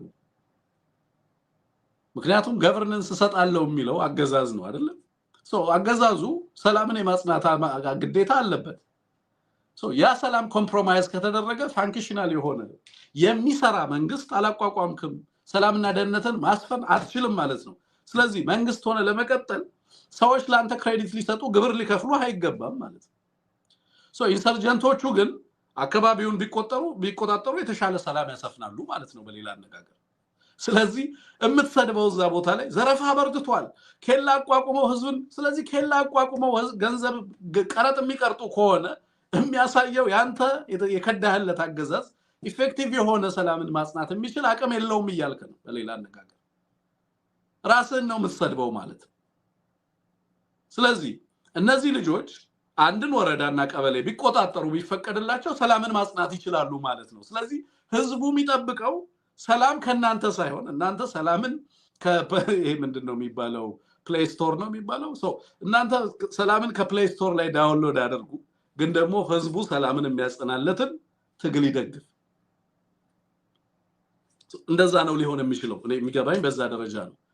ሰላምን በተመለከተ ሰላም ለናሰፍን ሁለት ነገር፣ አንደኛው ዝርፊያውን ራሱ የሚፈጽመው ለምሳላችሁ የአማራ ብሔርተኝነት ለአማራ ህዝብ ሲምፓቴቲክ ነው። ከአማራ ህዝብ ሊዘርፍ አይችልም። ለዚህ ነው በነገራችን ላይ የፖለቲካ አስተሳሰብና የፖለቲካ ግንዛቤ ነው ይሄንን ነገር እንድትቃኙት የሚያደርገው። ለምሳሌ ሰዎች ይዘረፋሉ ካልክ ማን ነው የሚዘርፋቸው? የአማራን ህዝብ ከጥቃት ሊታደግ የወጣ ኃይል፣ የአማራን ህዝብ ከሞት ሊታደግ የወጣ ኃይል፣ የአማራን ህዝብ ከድሮን ጥቃትና እጅግ አስከፊ ከሆነ ጭፍጨፋ ሊታደግ የወጣ ኃይል ከራሱ ከአማራ ህዝብ ሊቀማ ይችላል ወይ ነው ትልቁ ተቃርኖ እዚህ ጋር ነው። ሎጂካሊ ፋላሺየስ ነው። ለምሳሌ እናንተ በድሮን አማራን ማትገድሉ ቢሆን ኖሮ ስለሚዘርፉ ልጆች ልዳወራ ትችላለህ፣ ካሬጁ ይኖርሃል ነው። የራሱን ሚሊሻ 106 ሚሊሻዎችን ዋግ ላይ በቀደም የጨፈጨፈው አገዛዙ ነው። ይነዋት ዘይ ሳይድ ከጨፈጨፉ በኋላ ምን እንዳሉ ታውቃላችሁ? በስተት ነው የጨፈጨፍነው አሉ። ኤንድ ድሮን ባለሙያዎቹን ሳናግር በኋላ ላይ ታርጌትን በተመለከተ አንዳንዴ ለምሳሌ አንድን ግለሰብ ታርጌት ማድረግ ብትፈልግ እዛ ቦታ ላይ ሌላ ካዡዋሊቲ ሊኖር ይችላል። ግለሰቡን ስተህ ሌላ ሰው ልትመታ ትችላለህ አይደል? ግን ከዛ ውጪ ድሮን ኦፕሬት ሲያደርግ ያለምንም ጥርጥር የሚደረገው ነገር በሙሉ በሚታወቅበት ሁኔታ ቫሊዴት ተደርጎ ለእያንዳንዱ ነገር እውቅና ተሰጥቶ ነው ያ ጥቃት እንዲፈጸም የሚደረገው። በስተት ሊደረግ አይችልም። there is no room፣ ያ ሩም የለም። የድሮን ኦፕሬሽን ላይ ሆስፒታል ስትደበድም ሆስፒታሉን መምታት ፈልገ ነው መስመታው ማለት ነው። ይሄንን ሁሉ ሚሊሻ የሚጨፈጭፍ አገዛዝ በአንድ ቀን 106 አማራዎች ስለሆኑ ዋጋ የላቸውም በአገዛዙ ዘንድ ቪክቲምለስ ናቸው ይላል ፕሮፌሰር ሀብታሙ ሲልክልኝ። ቪክቲምለስ ናቸው አለ። እኔ I still really feel that they are victims። ያገዛዙ ሰው ቢሆኑም አማራ ስለሆኑ ከማህበረሰባችን ስለወጡ ቪክቲም ናቸው ብዬ አስባለሁ። አገዛዙ አማራዎችን በመግደሉን ተጠያቂ እንደማይሆን ያውቃል። ስለዚህ ቦምቡን አወረደባቸው። ግን የተሰለፉት ለዚሁ አገዛዝ ነው። ይሄንን ህዝብ ታደጋለው ያለ ኃይል የአማራን ህዝብ ሊዘርፍ አይችልም። ግን ጦርነት እያደረገ ህዝቡ ላይ በሽታን እያለ ፍጅት እያደረገ በድሮን እየደበደበ ከባድ መሳሪያዎችን እየተጠቀመ አማራን የሚያጠቃ ኃይል ግን ስለ አማራ ሰላም ሊጨነቅ አይችልም። ስለዚህ ዘራፊዎችን ያሰማራው ራሱ ኦሮሚያ ውስጥ አድርጎታል፣ ሌሎች አካባቢዎች አድርጎታል። ምንን ኢንፎርማል የሆኑ የተደራጁ ግሩፖችን አካባቢው ላይ ለቀና ህዝብን እንዲያማርሩ ያደርጋል። ይሄም አንዱ የራሱ የትግል ስትራቴጂ ካውንተር ኢንሰርጀንሲ አካል አድርጎ ይጠቀምበታል። በቀደም ብያለሁ አይደል? ነዳጅን የካውንተር ኢንሰርጀንሲ ቱል ያደርጋል ያገዛል። ባንክን የካውንተር ኢንሰርጀንሲው አካል ያደርጋል። እያንዳንዱን ነገር አማራን ማጥቂያ ያደርገዋል። ወጣቶችንም ማደራጅና ራሳቸውን ህዝቡን እንዲዘርፉ ያደርጋል። በዚህ ምክንያት ከፋኖ ይነጥልልኛል ብሎ ያስባል። በተቃራኒው ግን ፋንክሽን ሲያደርግ እንመለከታለን። ህዝቡ ይውላችሁ ፋኖች ኤሊየን ሶልጀርስ ቢሆኑ እዛ አካባቢ ላይ የማይታወቁ ቢሆኑ ከሌላ አካባቢ የመጡ ተወርውረው ሞባይል ኢንሰርጀንትስ የሚባሉ አሉ። ከሌሎች ቦታዎች ላይ መጥተው እዛ አካባቢ ላይ ገብተው ጥቃት ፈጽመው የሚወጡ ኃይሎች ቢሆኑ በህዝብ በከፍተኛ ደረጃ ይጠላሉ። እኚህ ልጆች የዛ ማህበረሰብ አካል ናቸው። እኚህ ልጆች አብረውት የሚያስቀድሱ ልጆች ናቸው። እኚህ ልጆች አብረውት ዱዓ የሚያደርጉ ልጆች ናቸው። እኚህ ልጆች አብረውት የሚያርሱ ናቸው። እኚህ ልጆች የሐዘኑ ተካፋይ ናቸው። እንደማይዘርፉት ያውቃል። ለምን? ከሌላ ቦታ የመጡ ልጆች አይደሉም። ማህበረሰብ ውስጥ ያደጉ የበቀሉ ናቸው። ስለዚህ ዘራፊውን ማን እንዳሰማራ ህዝቡ ያውቃል። ለዚህ ነው እናንተ ፕሮፓጋንዳ ስትሰሩ የእናንተን ፕሮፓጋንዳ ሸምቶ ራሱ ላይ የሚዘምት አማራ አታገኙም። ግን በገደላችሁት ቁጥር ይጠነክራል፣ ባጠቃችሁት ቁጥር ይጠነክራል። ለዚህ ነው ዘጋርዲያን ይዞት የወጣው ሪፖርት ላይ በቀደም እንደተመለከትነው እዛ ትግል ውስጥ የገቡ ሴቶችን ወሎ ላይ ቤት አማራ ላይ ሳናግራቸው ሴቶቹ ለምን ገባችሁ ስንል እንዴ ከተማ ሆነን እንደፈር እንዴ ከተማ ላይ ሆነን ጥቃት ይድረስብን እንዴ ከወገኖቻችን ጋር እንደሆን እንሆናለን ከወንድሞቻችን ጋር እንደሆን እንሆናለን ብለው ገቡ ይላል። እነዚህ ልጆች አዲስ የከዱት ልጆች ያሻሻሉት ነገር ቢኖር አለባበሳቸውንና አመጋገባቸውን ሊሆን ይችላል። ኦኬ ከዛ ውጪ በአማራ ትግል ላይ የሚያመጧት አንዳች ተጽዕኖ አትኖርም። አይደለም አሁን ባለበት ደረጃ ቀርቶ ማለት ነው። ስለዚህ ይሄንን ነገር አንደኛ ለእናንተ ላድርሳችሁ ላሳያችሁ ነው። ቀጥታ አሁን ማሳያችሁ የአርበኛ አስረስ ማረን ቃለ መጠይቅ ነው። ይሄን ቃለ መጠይቅ ከኢትዮ ኒውስ ነው የወሰድኩት። ጋዜጠኛ በላይ ነው ቃለ መጠይቁን ያደረገው። አስረስ በጣም ጠቃሚ በሆኑ ጉዳዮች ላይ አስተያየቱን ሰጥቷል። ቢያንስ በሶስት ጉዳዮች ላይ ያነሳቸውን ነጥቦች ወደ እናንተ ማድረስ ፈልጋለሁ። ቃለ መጠይቁን ሙሉውን እዛ ማግኘት ትችላላችሁ። ግን የተወሰኑ ሐሳቦችን እኔ ላክልበት ስለፈለኩኝ ነው ይሄን ቃለ መጠይቅ ከዛ ቆርጬ ያመጣሁት። ስለዚህ አብረን እንሰማዋለን እና ለታይማች ለጊዜያችሁ ከልብ ነው ማመሰግነው። ይሄን ፕሮግራም እንደተለመደው ላይክ አድርጉ፣ ሼር አድርጉ፣ የዩቲዩብ ቻናሉንም ሰብስክራይብ አድርጉ፣ ደግፉ፣ ተቋሙን በዜል ደግፉ፣ በስቲከር እየገዛችሁ አበረታቱ። የአማራን ህዝብ ድምጽ ያስተጋባ ተቋማችን ማለት ነው። ይሄንን እያደረግን ያስረስን ንግግር እንስማ።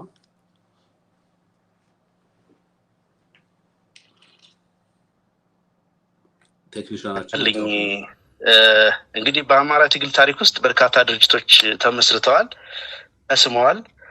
በተለይ በዚህ የፋኖ እንቅስቃሴ ከተጀመረ ጊዜ ጀምሮ ብዙ ድርጅቶች ተመስርተው እንደነበር እናስታውሳለን። ምናልባት በነዛ ድርጅት ምስረታ ሂደቶች የተሳተፉ ጓዶች ወንድሞች አሁንም ከዚህኛው ድርጅታችን ጋር በአመራርነትም በአባልነትም ያሉ ስለሆነ የነሱን አስተዋጽኦ ለማኮሰስ አይደለም። ነገር ግን እነኚህ ከዚህ በፊት ተመሰረቱ ተብሎ የነበሩ የፋኖ አደረጃጀቶች በተለይ በስም ኢንክሉሲቭ የሚመስሉ ሁሉን የሚያካትቱ የሚመስሉቱ በጣም ብዙ ነገር የሚጎላቸው ነበር። በአንድ በኩል የሪፕሬዘንቴሽን ጉዳይ አለ። ሁሉንም እንትን ይወከሉ አይደለም። ሁሉንም ሌጂቲሜት የሆነውን የፋኖን መዋቅር ይወከሉ አልነበሩ። ይልቁንም በብዛት ከውጭ በሚሰጡ ምንድነው መመሪያ ልትላቸው ትችላለህ፣ ምክር ሐሳብ ልትላቸው ትችላለህ፣ እዛ በሚቀረጹ ኤምብለሞች እና ውሳኔዎች የተመሰረቱ እንዲሁ ዝም ብሎ በጨበጣ የተመሰረቱ ነበሩ። ብዙዎችም የከሰሙት ለዛ ነው። ይሄኛው ሂደት ፍጹም ከዛ የተለየ ነው። አንደኛ በጣም ከፍተኛ የሆነ የህዝብ ጉጉትና ግፊት ባለበት ወቅት ነው ይሄ ድርጅት የተመሰረተው። በጣም ትልቅ ኃላፊነትን በሚጠይቅ መንገድ ነው። የመጀመሪያው ቴክኒካል ኮሚቴ አመቻች አባላቱ ሁለቱም ቡድን ከየድርጅቶቹ ከሁለቱ መስራች ድርጅቶች ከፍተኛ አመራሮች ይሁንታን አግኝቶ ማንኛውንም ውሳኔ እንዲወስንና ድርጅትን አዋልዶ እንዲያመጣ ሙሉ ፈቃድ አግኝቶ የተጀመረ ነው። ከዛ ባሻገር አንድ ባንድ እያንዳንዷ ሂደት በቃለ ጉባኤ እየተመዘገበች በድምጽ ሪከርድ እየተደረገ ሂደታችን፣ ክርክራችን፣ ጭቅጭቃችን ሁሉ ለህዝብ አንድ ነገር ቢፈጠር ይፋ ሊደረግ በሚችል መንገድ የተቀረጸ ነው። ከዛ ባለፈ እንዳነሳውልህ ሰነዶች፣ ቃለ ጉባኤዎች ይያዛሉ። አንድ ውሳኔ ስንወስን ፊርማዎች እጅ ይቀመጣል። ስለዚህ በዛ መንገድ የተሰራ ስለሆነ የመንገዶችን እያጠበብን ወደ አንድ ነገር የሚያመጣንን መንገድ ተከትለን መስፈርት ሳይቀር አውጥተን ጠቋሚ መስፈርቶችን አውጥተን እያንዳንዱ እጩ አመራር አሁን ይፋ የተደረገው ማለት ነው እጩ አመራር ሙሉ በሙሉ በዛ መስፈርት አልፎ ተገምግሞ ታይቶ አንተ ይሄ ይገባል አንተ ይሄ አይገባም በሚል ምዘና አልፎ የተከናወነ እና ፍጹም ቅንነትና ወንድማማችነትን የተላበስንበት እንደው በግልም እዛም በነበረው ውይይት ሂስግላይስ የሚመስል ነገር ሁሉ ያደረግንበት እርስ በርስ የተራረምንበት በሂደቱም በጣም ረጅም ጊዜ ከመውሰዳችንም የተነሳ አንዳችን ሌላችንን በደንብ እንድንረዳ እንድናምን ከዚህ በፊት በሚዲያም በተለያየ መንገድ ባሉባልታ አንደኛው በአንደኛው ላይ ሲሰማው የነበረውን ተራ አሉባልታ ሁሉ በሚያጠራ መንገድ ትክክለኛ የአንድን አመራር ማንነት በትክክል እንዲረዳ በማድረግ ነው። ሁሉንም በሚያስማማ እውነት ለመናገር ብዙዎቹ በዚህ ልክ ይሳካል ብለው አልጠበቁም ነበር። አንድም አይነት የፋኖ መዋቅር ሳይንጠባጠብ ሁሉም ብዙዎች በአንድ ቋት ውስጥ በዚህ ልክ ማስገባት በዚህ ልክ አመራር ማዋቀር ከባድ ተልእኮ ነበር የወሰደ ቴክኒካል ኮሚቴው። ይህንን ተልእኮውን በጣም በሚያስደስት መንገድ ነው ያጠናቀቀው። ሂደቱ ውጣ ውረዶች ነበሩት፣ መሰናክሎች ነበሩት። እነዛን መሰናክሎችና ውጣ ውረዶች ለማለፍ የተጠቀምነው ዊዝደም የተጠቀምነው ቅንነትና ወንድማማችነት አንዳንዶቹ ጓዶች ለራሳቸው ይሄን ይገባናል ሳይሉ ዝቅ በማለት አንዳንድ ጓዶች ደግሞ አይ የኔ ዝንባሌ ይሄ ነው፣ እዚህ ቦታ ብመደብ ይሄ ኃላፊነት ቢሰጠኝ ውጤታማ እሆናለሁ፣ ይሄኛውን ኃላፊነት ቢሰጠኝ ግን ልሰራ አልችልም የሚል በግልጽነትና በቅንነት ንግግር ተደርጎ ያለምንም ችግር ነው ምስረታው የተጠናቀቀው። ስለዚህ ዘላቂና አስተማማኝ ድርጅት ይህንን የህልውና ትግል በአስተማማኝ ሁኔታ ሊመራ የሚችል ድርጅት እንደሆነ መናገር ይቻላል። ዛሬውኑ ስራ ጀምሯል። የአመራር መዋቅሩ የቀሩ የምናሟላቸው አንዳንድ ስራዎች፣ አንዳንድ ያልተሟሉ የአመራር ቦታዎች አሉ። እነሱንም በመስራት ላይ ነው የምንገኘው። ስለዚህ ሂደቱ በዛ ልክ ስለነበረ ከዚህ በፊት ታይተው እንደጠፉት ድርጅቶች ሊሆን የማይችል መሆኑን አንድነት ደግሞ ያለውን ዋጋም በደንብ የተረዳ ኃይል ነው። ኃይል በጣም ዋጋ ከፍለንበታል፣ በጣም ተፈትነንበታል። አንድ ወጥ መዋቅር አለመኖሩ በአንድ በኩል የራሱ በመግለጫችን እንዳመላከት ነው ትግሉን በመምራት ረገድ የራሱ መልካም ነገር ቢኖረውም ነገር ግን በተለይ ወደ መጨረሻው አካባቢ በተለይ በዚህኛው ዓመት ይሄ ጥያቄ ገፍቶ መጥቶ ያን ጥያቄ መመለስ አለመቻል ሰራዊቱ ፊት ሞገሳችን አሳንሶት ነበር። በህዝብ ፊት በሚዲያዎች ፊት ጥያቄ ሆኖብን ነበር ለብዙዎቻችን። በእርግጥም ኃላፊነት የሚሸከሙ አይደሉም ወይ? ህዝብ የሚነግራቸውን ሰራዊት የሚጠይቃቸውን አይመልሱም ወይ? ለዛ ኃላፊነት የታጩ አይደሉም ወይ የሚል ጥያቄም ያስነሳ ነበር። ያ ጥያቄ ሁሉንም አመራር የአዲሱን ድርጅት አመራር ሁሉንም የፈተነ ሁሉም ላይ ጥያቄ ሆኖ የቆየ ስለነበረ ወደዛ ነገር መመለስ ማንንም የሚፈልግ የለም። ከዛ ውጭ ሁሉም በቂ ኤክስፖዠር አለው። ከ30 ወራት በላይ ሆኖታል ይሄ ውጊያ ከተጀመረ። በዚህ ውስጥ የተዋጊ ኃይልን ነው የመራው። ተዋጊ ኃይልን መምራት በራሱ የሚሰጠው አቅም አለ። ኤክስፖዠሩ በጣም ትልቅ ነው። ከዛ የተገኘ ልምድ አለ። አንዳንዱም ቦታ ደግሞ በተለያየ አስተላለፍም ውስጥ ሆነን በተለያየ መዋቅር ውስጥ ሆነን ሞክረ ነው ስለመጣን። ስለዚህ የአንድነቱን ጣዕም በጣም ነው የምንፈልገው። አንድነቱ የሚያመጣውን ውጤት ሁላችንም በጣም ነው የምንናፍቀው።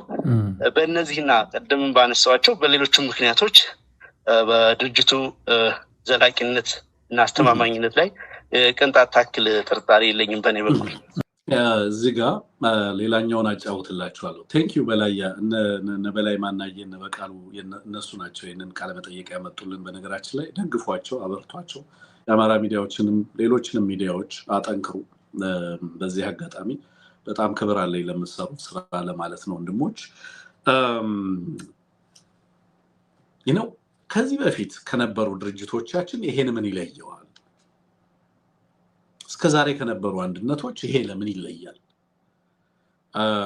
ነገ ላይ ችግር ቢያጋጥመውስ? ፈተናዎች ቢመጡስ? ብዙዎቻችሁ ደስታችንን አንገልጽም፣ ምክንያቱም መጽናት አለመጽናቱን ማየት አለብን ምናምን ስትሉ ሰዎች ይነግሩኛል። ያው ሲደውሉ መልእክት ሲተው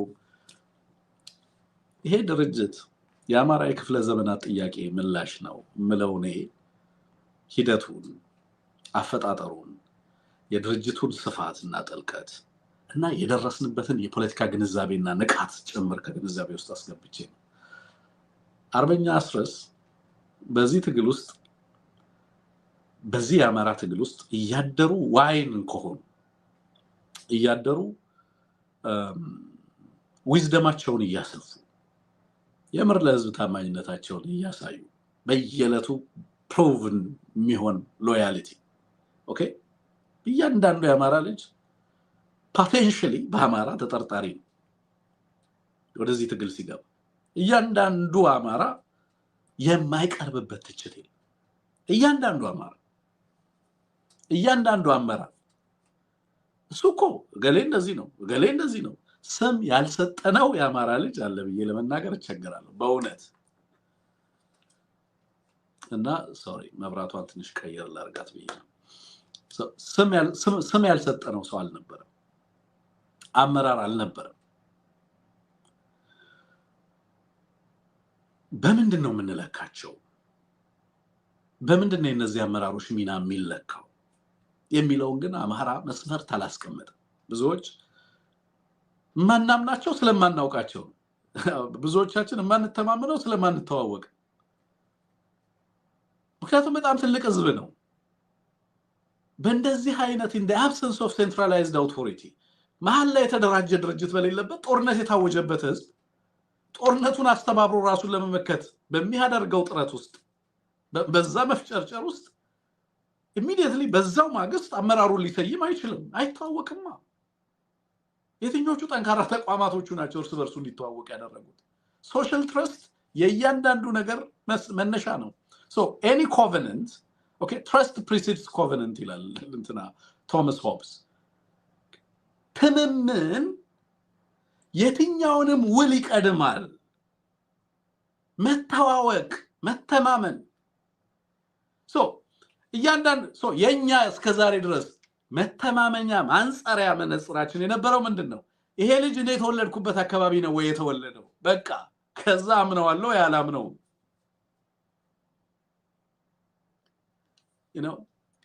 ዘመናዊ ፖለቲካና የፖለቲካ ሐሳቤ doesn't work that way በዛ መንገድ አይሰራም ኦኬ ብለድ ላይን አይደለም ማተር የሚያደርገው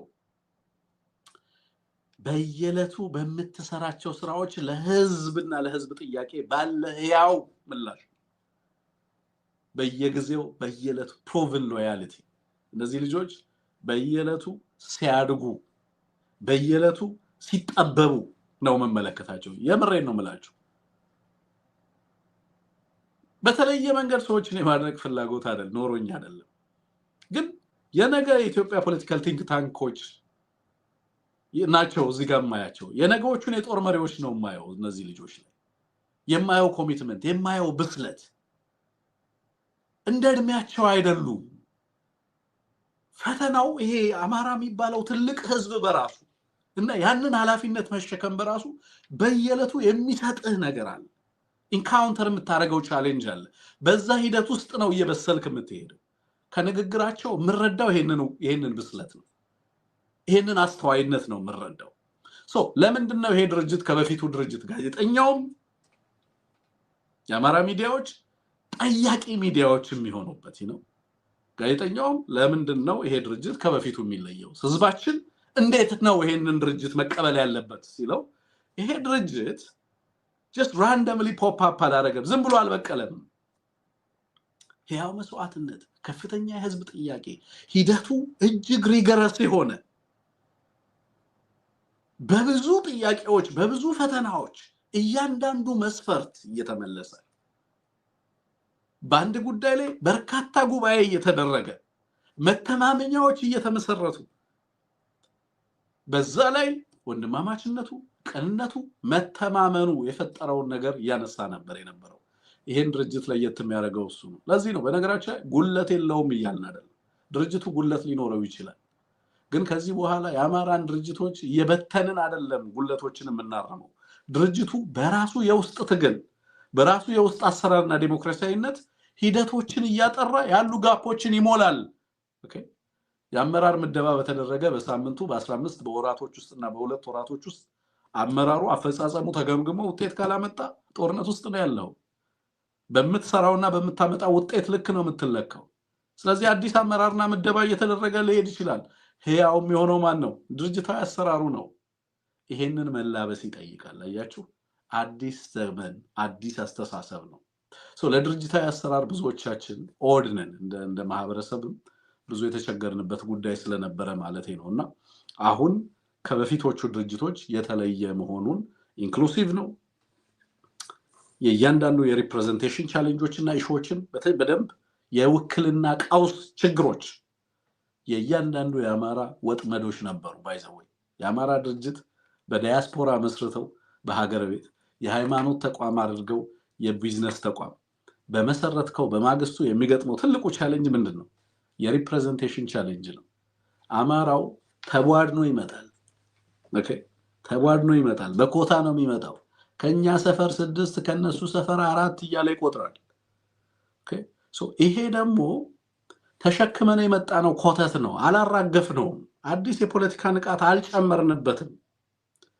question ያላደረግነው wisdom ነው it's just a common sense ነው አልፈተነው በተግባራዊ ዕውቀት ዘመኑን ይዋጃል ወይ ይመጥናል ወይ ማንነን ራሳችንን ስናይ እንዴት ነው ምናየው በኔና በአማራ ህዝብ መካከል ያለው መስተጋብር እንዴት ይለካል የሚለውን አላየንም ነው በዚህ ምክንያት ብዙዎቻችን ያ ችግር ይገጥመናል የአማራ ፖለቲካ ባትል ኔክ የነበረው ማነቆ የነበረው እሱ ቢዝነስ ተቋም ባንክ አቋቁም ኢንሹራንስ አቋቁም የንግድ ድርጅት አቋቁም የሰብአዊ መብት ተቋማትን አቋቁም የትኛውንም ተቋም ስታቋቁም ይሄ ቻሌንጅ ይገጥማል አንድ ሰው ከወሎ አንድ ሰው ከጎጃም አንድ ሰው ከጎንደር አንድ ሰው ከሸዋ እናድርግ ይባላል በአዴናዊ ውርስ ነው አልተመረመረም ለምንድነው ራሳችንን እንዳማራ ማየት የተሳነን ለምንድነው በግለሰቦች ውስጥ ካፓሲቲን አቅምን ኦኬ እሴትን ማየት የተሳነን ለምንድነው ፖለቲካችን ከዚህ ፈቀቅ ላይ የቻለው የሚለው ነገር በደንብ የተረዳ ትውልድ መጣ ፈንዳሜንታሊ በፊት የነበሩ ድርጅቶች ያጋጥሙን የነበረውን አይነት ፈተናና ችግር ኦኬ ዛሬ እንዳያጋጥመን ተደርጎ መሰራት ነበረበት አንደኛው እሱ ነው ስቲል ግን በዚህ ሂደትም አሁንም ቅሬታዎች ካሉ ይታረማሉ ይስተካከላሉ ምንም ጥያቄ የለውም ይታረማሉ ግን ማን ያሸነፈው የአማራ ህዝብ ነው ያሸነፈው ፒክቸሩን ስናይ የምናየው ማን ከንትን ቦታ ተካተተ ቢካተት ጥሩ ነው ግን በብቃቱ ይካተት ነው ሲመጣ እሱ ወክሎ ግን የሚመጣው አካባቢውን አይደለም የአማራ ልጆችን ትንሳኤ የአማራ ልጆችን መጻኢ ዕድል ሊወስን ነው እዛ ቦታ የመጣው እንጂ አካባቢውን ወክሎ አይደለም እዛ ቦታ የመጣው የጎሳ አስተዳደር አይደለም ይሄ ያንን ማሰብ ያስፈልጋል ማለት ነው ሰዎችን በሜሪቶክራቲክ ፕሪንሲፕል ሚመዘን ዲሞክራሲያዊ አሰራር አካታችነት የጾታ የሌሎችን ፋክተሮች እነዚህን አካታችነቶች እየገመገመ ድርጅቱ ራሱን እያጠራ ይበልጥ እየጎለበተ እንዲሄድ ማስቻል ያስፈልጋል ችግሮች ሊያጋጥሙ ሲችሉ እናርመዋለን ምክንያቱም ብቃቱ አለን የትላንቶቹ ድርጅቶች የነበረባቸውን ውስንነቶች እናውቃለን ነገ ላይ የሚያጋጥሙንን ፈተናዎች እናውቃለን ግን ከዛ በላይ ነን ይሄ ትግል 30 ወራት ራሱን እየመከተ እያቆየ ህዝብ እያደራጀ እያነቃ ሰስቴን አድርጎ ለስትራቴጂያዊ ሽግግር መብቃት መቻሉ ካፓቢሊቲ ተፈጥሯል ማለት አቅም ተፈጥሯል ማለት ለምሳሌ አሁን ከአማራ ጋር መወዳጀት ኦኬ ኮንፊደንስን ይፈጥራል በማን ከአማራ ጋር መስራት ከሚፈልጉ ኃይሎች ጋር መተማመንን ይፈጥራል ለምን የአማራው ድርጅት ዘላቂነት ያለው መሆኑ በአስተማማኝ መሰረት ላይ መጣሉን ሰዎች እንዲገነዘቡ የሚያስችሉ ነገሮች ችግሮቻቸውን አማራዎች አይፈቱም በመሳሪያ እንጂ እርስ በርሳቸው እኮ ነው የሚመታቱት ብለው የመጀመሪያ ስራ ትዝ ይለኛል እና አምባቸው በተገደሉ እነ አሳምነው በተገደሉ ማግስት የመጀመሪያ ስራ የነበረው በተለይ በአገዛዙ በኩል እንደውም ታዬ ደንዳ የተናገረውን ታስታውሳላችሁ ምንድነው ያለው መጣና አማራዎች እርስ በርስ ተገዳደሉልን አለ ይላል ተገዳደሉልን ተገዳደሉላችሁ አለን መጥቶ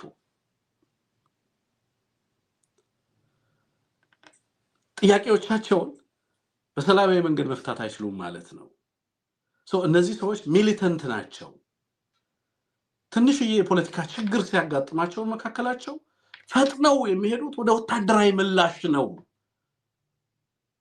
እገሌ ካልተወገደ በስተቀር ችግሩ አይፈታም የሚል አስተሳሰብ አላቸው ብለው ኢሚዲየትሊ ፕሮግራም ይሰሩ አካላት አሉ። በስም አልጠራም አሁን አስታውሳለሁ፣ ግን ያንን ፕሮግራም ይሰሩ ሰዎች ነበሩ። ግን አብይ አህመድ ሄዶ ሰብስቦን እንደዚህ ያለን ነው የሚለው ታይ። ኦኬ ግድያውን ከፈጸመ በኋላ አማራውንና የአማራውን አመራርና ምልክት ካጠፋ በኋላ ኢሚዲየትሊ እንኳን ደስ ያላችሁ ነው ያለው። ኦኬ እንኳን ደስ ያላችሁ። ሶ እንዲህ ነበር እንዲሳል በሌሎች ዘንድ እንደዚህ ያማራውን የፖለቲካ ትግል ልዩነቶችን በዚህ መንገድ ነው የሚፈታው ተብሎ እንዲታሰብ ነበር ሲደረግ የነበረው። አሁን ላይ ግን የዚህ ድርጅት መመስረት በዚህ ደረጃ መምጣት ይሄንን አይነት ቅርጽና ይዘት ይዞ መፈጠር በብዙ ፈተናዎች ውስጥ እዚህ ጋር መምጣቱ ግን ምንን ቀየረ? ፈንዳሜንታሊ ሰዎች በዚህ መንገድ ያቀርቡ የነበረውን ክስ ለአንዴና ለመጨረሻ ድምዳሜ ሰጠ። ኮንክሉሲቭ የሆነ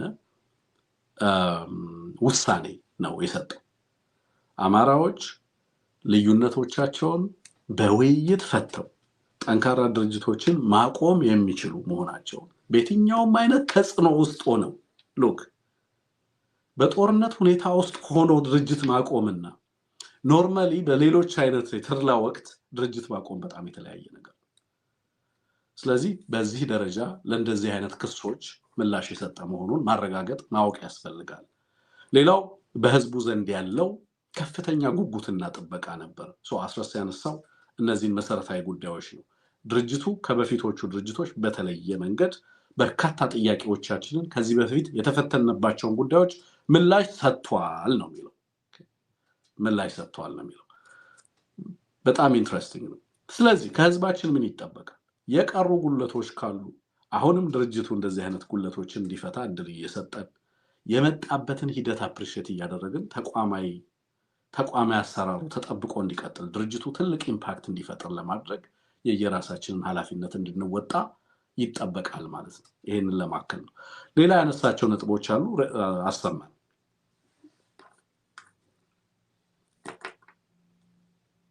ሌላ ያነሳቸው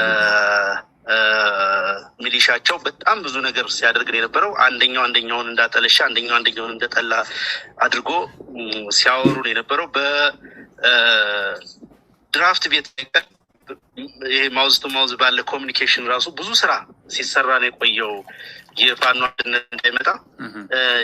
በእኛ በኩል ያገዛዙ የፖለቲካ ችግር ብለን የምናነሳቸው ለህዝብ ጥያቄ ተገቢው ምላሽ መስጠት የማይችል አገዛዝ ስለሆነ መቼውንም ሊያሸንፍ እንደማይችል ደጋግመን እንደምናገረው ሁሉ በጠላት በኩል የፋኖ ሰራዊት ደካማ ጎን ተብሎ ቁጥር አንድ የሚጠቀሰው ዋነኛ እንደሪት መተደርጎ የሚጠቀሰው የአንድነት ጉዳይ ነበረ። ይሄ በጠላት እይታ ብቻ ሳይሆን በዓለም አቀፍ ማህበረሰቡም ጭምር በቀጠናው ባሉ ኃይሎችም ጭምር ከፍተኛ የሆነ ጥያቄ ያስነሳ ነገር ነበረ።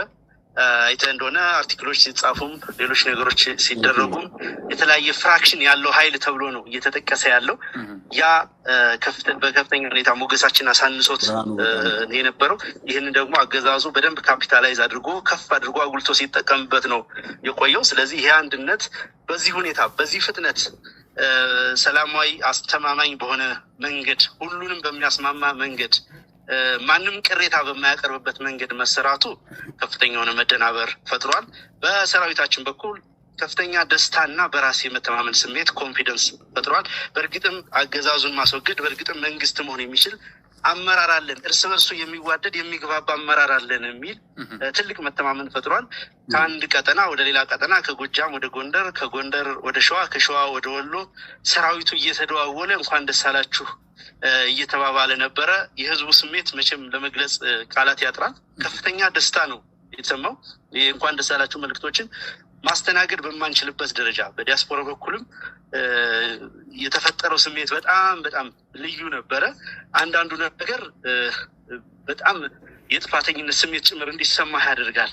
ይሄን ነገር በጊዜው ሰርተን ህዝቡን ለዚህ ደስታ አለማብቃታችን ምን ያክል ችግር እንደነበረ ያን ጭምር እንድንመረምር ያደረገ ነው። ስለዚህ ትልቅ የሆነ በራስ መተማመን እርስ በርስ ጥርጣሬ ሳይኖር ከአንድ ቀጠና ወደ ሌላ ቀጠና የሚደረግ ወታደራዊ እንቅስቃሴ በነፃነት አንድ የድርጅት ማዕቀፍ በአንድ መዋቅር ውስጥ መደረጉ ትልቅ ነገር ነው። በጣም ትልቅ ነገር ነው። አንዳንድ አካባቢዎች ሁለት እዞች እርስ በርስም እስከ መታኮስ የደረሱ ብዙ ችግር ነበር። እነዛን መንገዶች ሁሉ ተሻግረን በነገር ላይ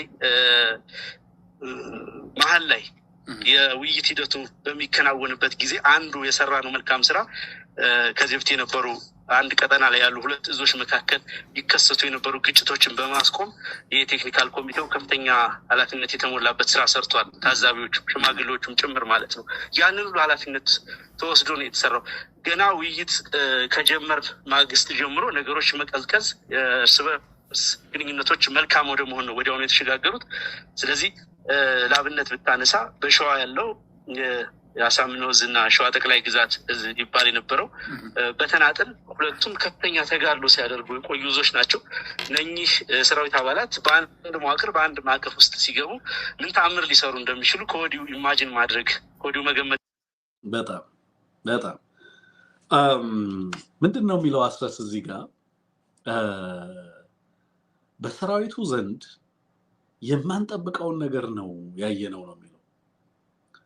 ህዝቡ መጀመሪያ ላይ እነዚህ ልጆች ኃላፊነት ሊሸከሙ አይችሉም ማለት እንዴት አንድነቱን በዚህ ደረጃ ህዝብ እየጠየቀ ምላሽ ሊሰጡ አልቻሉም የሚለውን ከፍተኛ ጫና አሳደረብን ህዝቡ ነው የሚለው። በኋላ ላይ ግን አንድነቱ ከተበሰረ በኋላ አይተን የማናውቀው ነገር ነው ያየነው። ማስተናገድ የማንችለውን ጥሪዎች ነበር ስናስተናግድ የነበረው። የእንኳን አደረሳችሁ መልእክቶች ነው የሚለው። በተጨባጭ እኔም ማውቃቸው ጭምር ነው የምነግራችሁ። የማንጠብቀው ምላሽ የነበረው ነው። የምንጠብቀው ምላሽ አለ። ኦኬ፣ የምንጠብቀው አይነት ፕሮጀክት የተደረገ ሪስፖንስ ነበር። ይሄ ሊሆን ይችላል ብለን የምንጠብቀው ነገር ነበር። ኖ ኢት ኢዝ ቢዮንድ ከምንጠብቀው በላይ የተለየ ነበር የነበረው።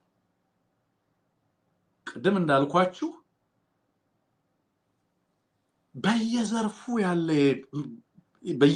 ያለ በማህበረሰብ ውስጥ ኢትዮጵያ ውስጥ በተለየ ደረጃ ማህበረሰብ ውስጥ ከፍተኛ ሚና ያላቸው ሰዎች ጭምር ይሄ ሂደት የተለየ ሂደት እንደሆነ ቆጥረው ለሂደቱ ዕውቅና ሰጥተው የእንኳን አደረሳችሁ የእንኳን ደስ ያላችሁ ከዚህ በኋላ የኛ ሚና ምንድነው ነው ሰው ያለው። ይሄን አድርጉ በሉን። በእውነት ነው የምላችሁ እኔ ትላንትና እዚህ ሀገር በጣም ከፍተኛ ቦታ ራሱ ያሉ ሰዎች ትልልቅ ሳይንቲስቶች ጭምር የምር ማለት ነው ያው ትላንት ያገናኛችሁ ሰዎች ስለምታውቁት ማለት ነው በከፍተኛ ደረጃ ደስታቸውን ደውለው ሲገልጹ ነበር። ከዚህ በኋላ ምክንያት የለንም። ከዚህ በኋላ አብሮ ላለመቆም ምክንያት የለንም። አንዳችንን ኢምፕሬስ አድርገን ወደ ስራችን፣ ወደ ትግላችን፣ ወደ ሚናችን ከዚህ በኋላ ጀመረ ትግላችን ነበር ሲሉ የነበረው እና በጣም አስደናቂ ምላሽ ነው ያገኘንበት ነው የሚለው። አንደኛው ምላሹን በተመለከተ የድርጅቱን በተመለከተ በድርጅቱ መካከል በተለይ ደግሞ በዚህ በምክክር ሂደት ውስጥ በአንድ አካባቢ ላይ እንቀሳቀሱ የነበሩ በርካታ ኃይሎች እዞች አሉ። ከፍተኛ ተጋድሎ እያደረጉ ያሉ ግን በመካከላቸው የነበረ ግንኙነት በተለያየ ምክንያት ነው። የዲስኢንፎርሜሽን ዘመን ነው ባይዘው በጣም ከፍተኛ ዲስኢንፎርሜሽን የሚሰራበት ዘመን ነው። መተማመን በጣም መሰረታዊ ነው። በትግሉ ዓላማ ላይ መግባባት በጣም መሰረታዊ ነው። ከባድ ዲስኢንፎርሜሽን የሚሰራበት ዘመን ላይ ነው ያለው። የአማራው ትግል ትልቁ ፈተና የነበረው ይሄንን ድርጅት ማዋለድና ድርጅታዊ አንድነትን ማስጠበቅ ነበር ትልቁ ፈተና የነበረው። አገዛዙ ይሄ ድርጅት መወለዱ በራሱ ይዛኔ እንድንተሰልፍ ላገዛዙ በሪጅሙ ላይ በስርዓቱ ላይ የሚያመጣው ተገዳዳሪነትና የሚያመጣው በሀገሪቱ ውስጥ የሚፈጥረው ፖለቲካዊ ተጽዕኖ ወታደራዊ ተጽዕኖ ቀላል እንዳልሆነ ተረድቶታል አገዛዙ። ለዛ ነው አመራሩ ከተረዳውም በላይ ነበር አገዛዙ አንድነቱ የሚያመጣውን መዘዝ የተረዳው አስቀድሞ። ስለዚህ በግል ጋዜጠኛ ሳይቀር መግዛት ጀመረ። በግል ድርጅት ውስጥ እዚህ ግባ የሚባል ሚና ያልነበራቸውን ሰዎች የከዱ ግለሰቦች አድርጎ እነሱን በሚዲያ አምጥቶ አንድ አልሆኑም አልተዋሃዱም ለማለት ያልሰራው ስራ አልነበረም። በዚህ ሂደት ውስጥ ግን በጣም የገረመኝ ነገር ከአስረስ ብቻ ሳይሆን ከሌሎችም ጓዶች የሰማሁት ነገር ምንድነው? ከዚህ በፊት በሂደት ውስጥ በምክክር ሂደት ውስጥ በተለየ መንገድ ይነገሩ የነበሩ ግለሰቦችን በተመለከተ ስብዕናዎችን በተመለከተ አስገራሚ ባህሪ አስገራሚ ጨዋነት ያሳዩ ነበሩ። በቃ በጣም የሚያስገርም ትብብር ያደረጉ የሚያስደንቅ ትብብር ኢቭን ታዛቢዎቹ ጭምር አስቡት ሻለቃ ዳዊትን አይደል? በምን ያህል ልክ ሻለቃ ዳዊት እንደተዘመተበት ታስታውሳላችሁ በተለያየ ምክንያት ማለት ነው።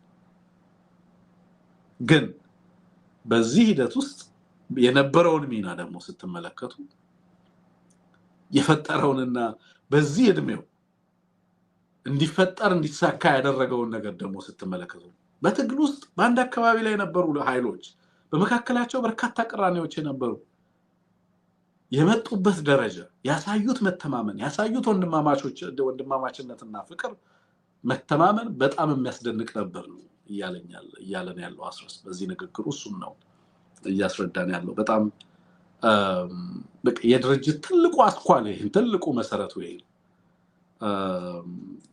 አስገርሞኛል እሱ ፓርት። ስለዚህ ሂደቱን ነግሮናል እና ህዝቡ የሰጠውን ምላሽ በሂደቱ ውስጥም ምን አይነት አስቸጋሪ ሁኔታዎች ታልፈው በኋላ ላይ ደግሞ በወታደሩ ዘንድ በአመራሩ ዘንድ የተፈጠረው መተማመን በሂደቱ ራሱ ምን ያህል በጣም በርካታ ነገሮችን እያረመ የሄደ ጉዳይ ሰልፍ ሬክቲፋይንግ እንደነበረ ያሳያል። ኤኒዌይ የመጨረሻ አንድ ጉዳይ ላይ የሰጠውን ሐሳብ እንስማ።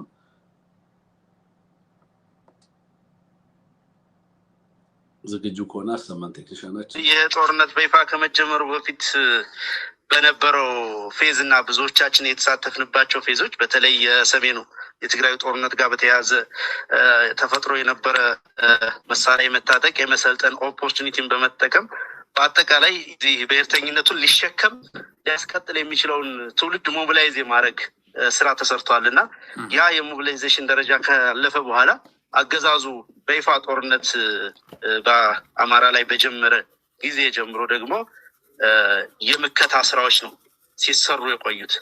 የአገዛዙን የአውዳሚነት የህዝብን ህልውና አደጋ ላይ የመጣል ወታደራዊ ወረራ እንቅስቃሴዎችን የመመከት ስራዎች በተሳካ ሁኔታ ተሰርተዋል። ከመመከትም አልፎ መልሶ የኃይል ግንባታ ስራ ውስጥ እንድንገባ ምክንያት ሆኗል።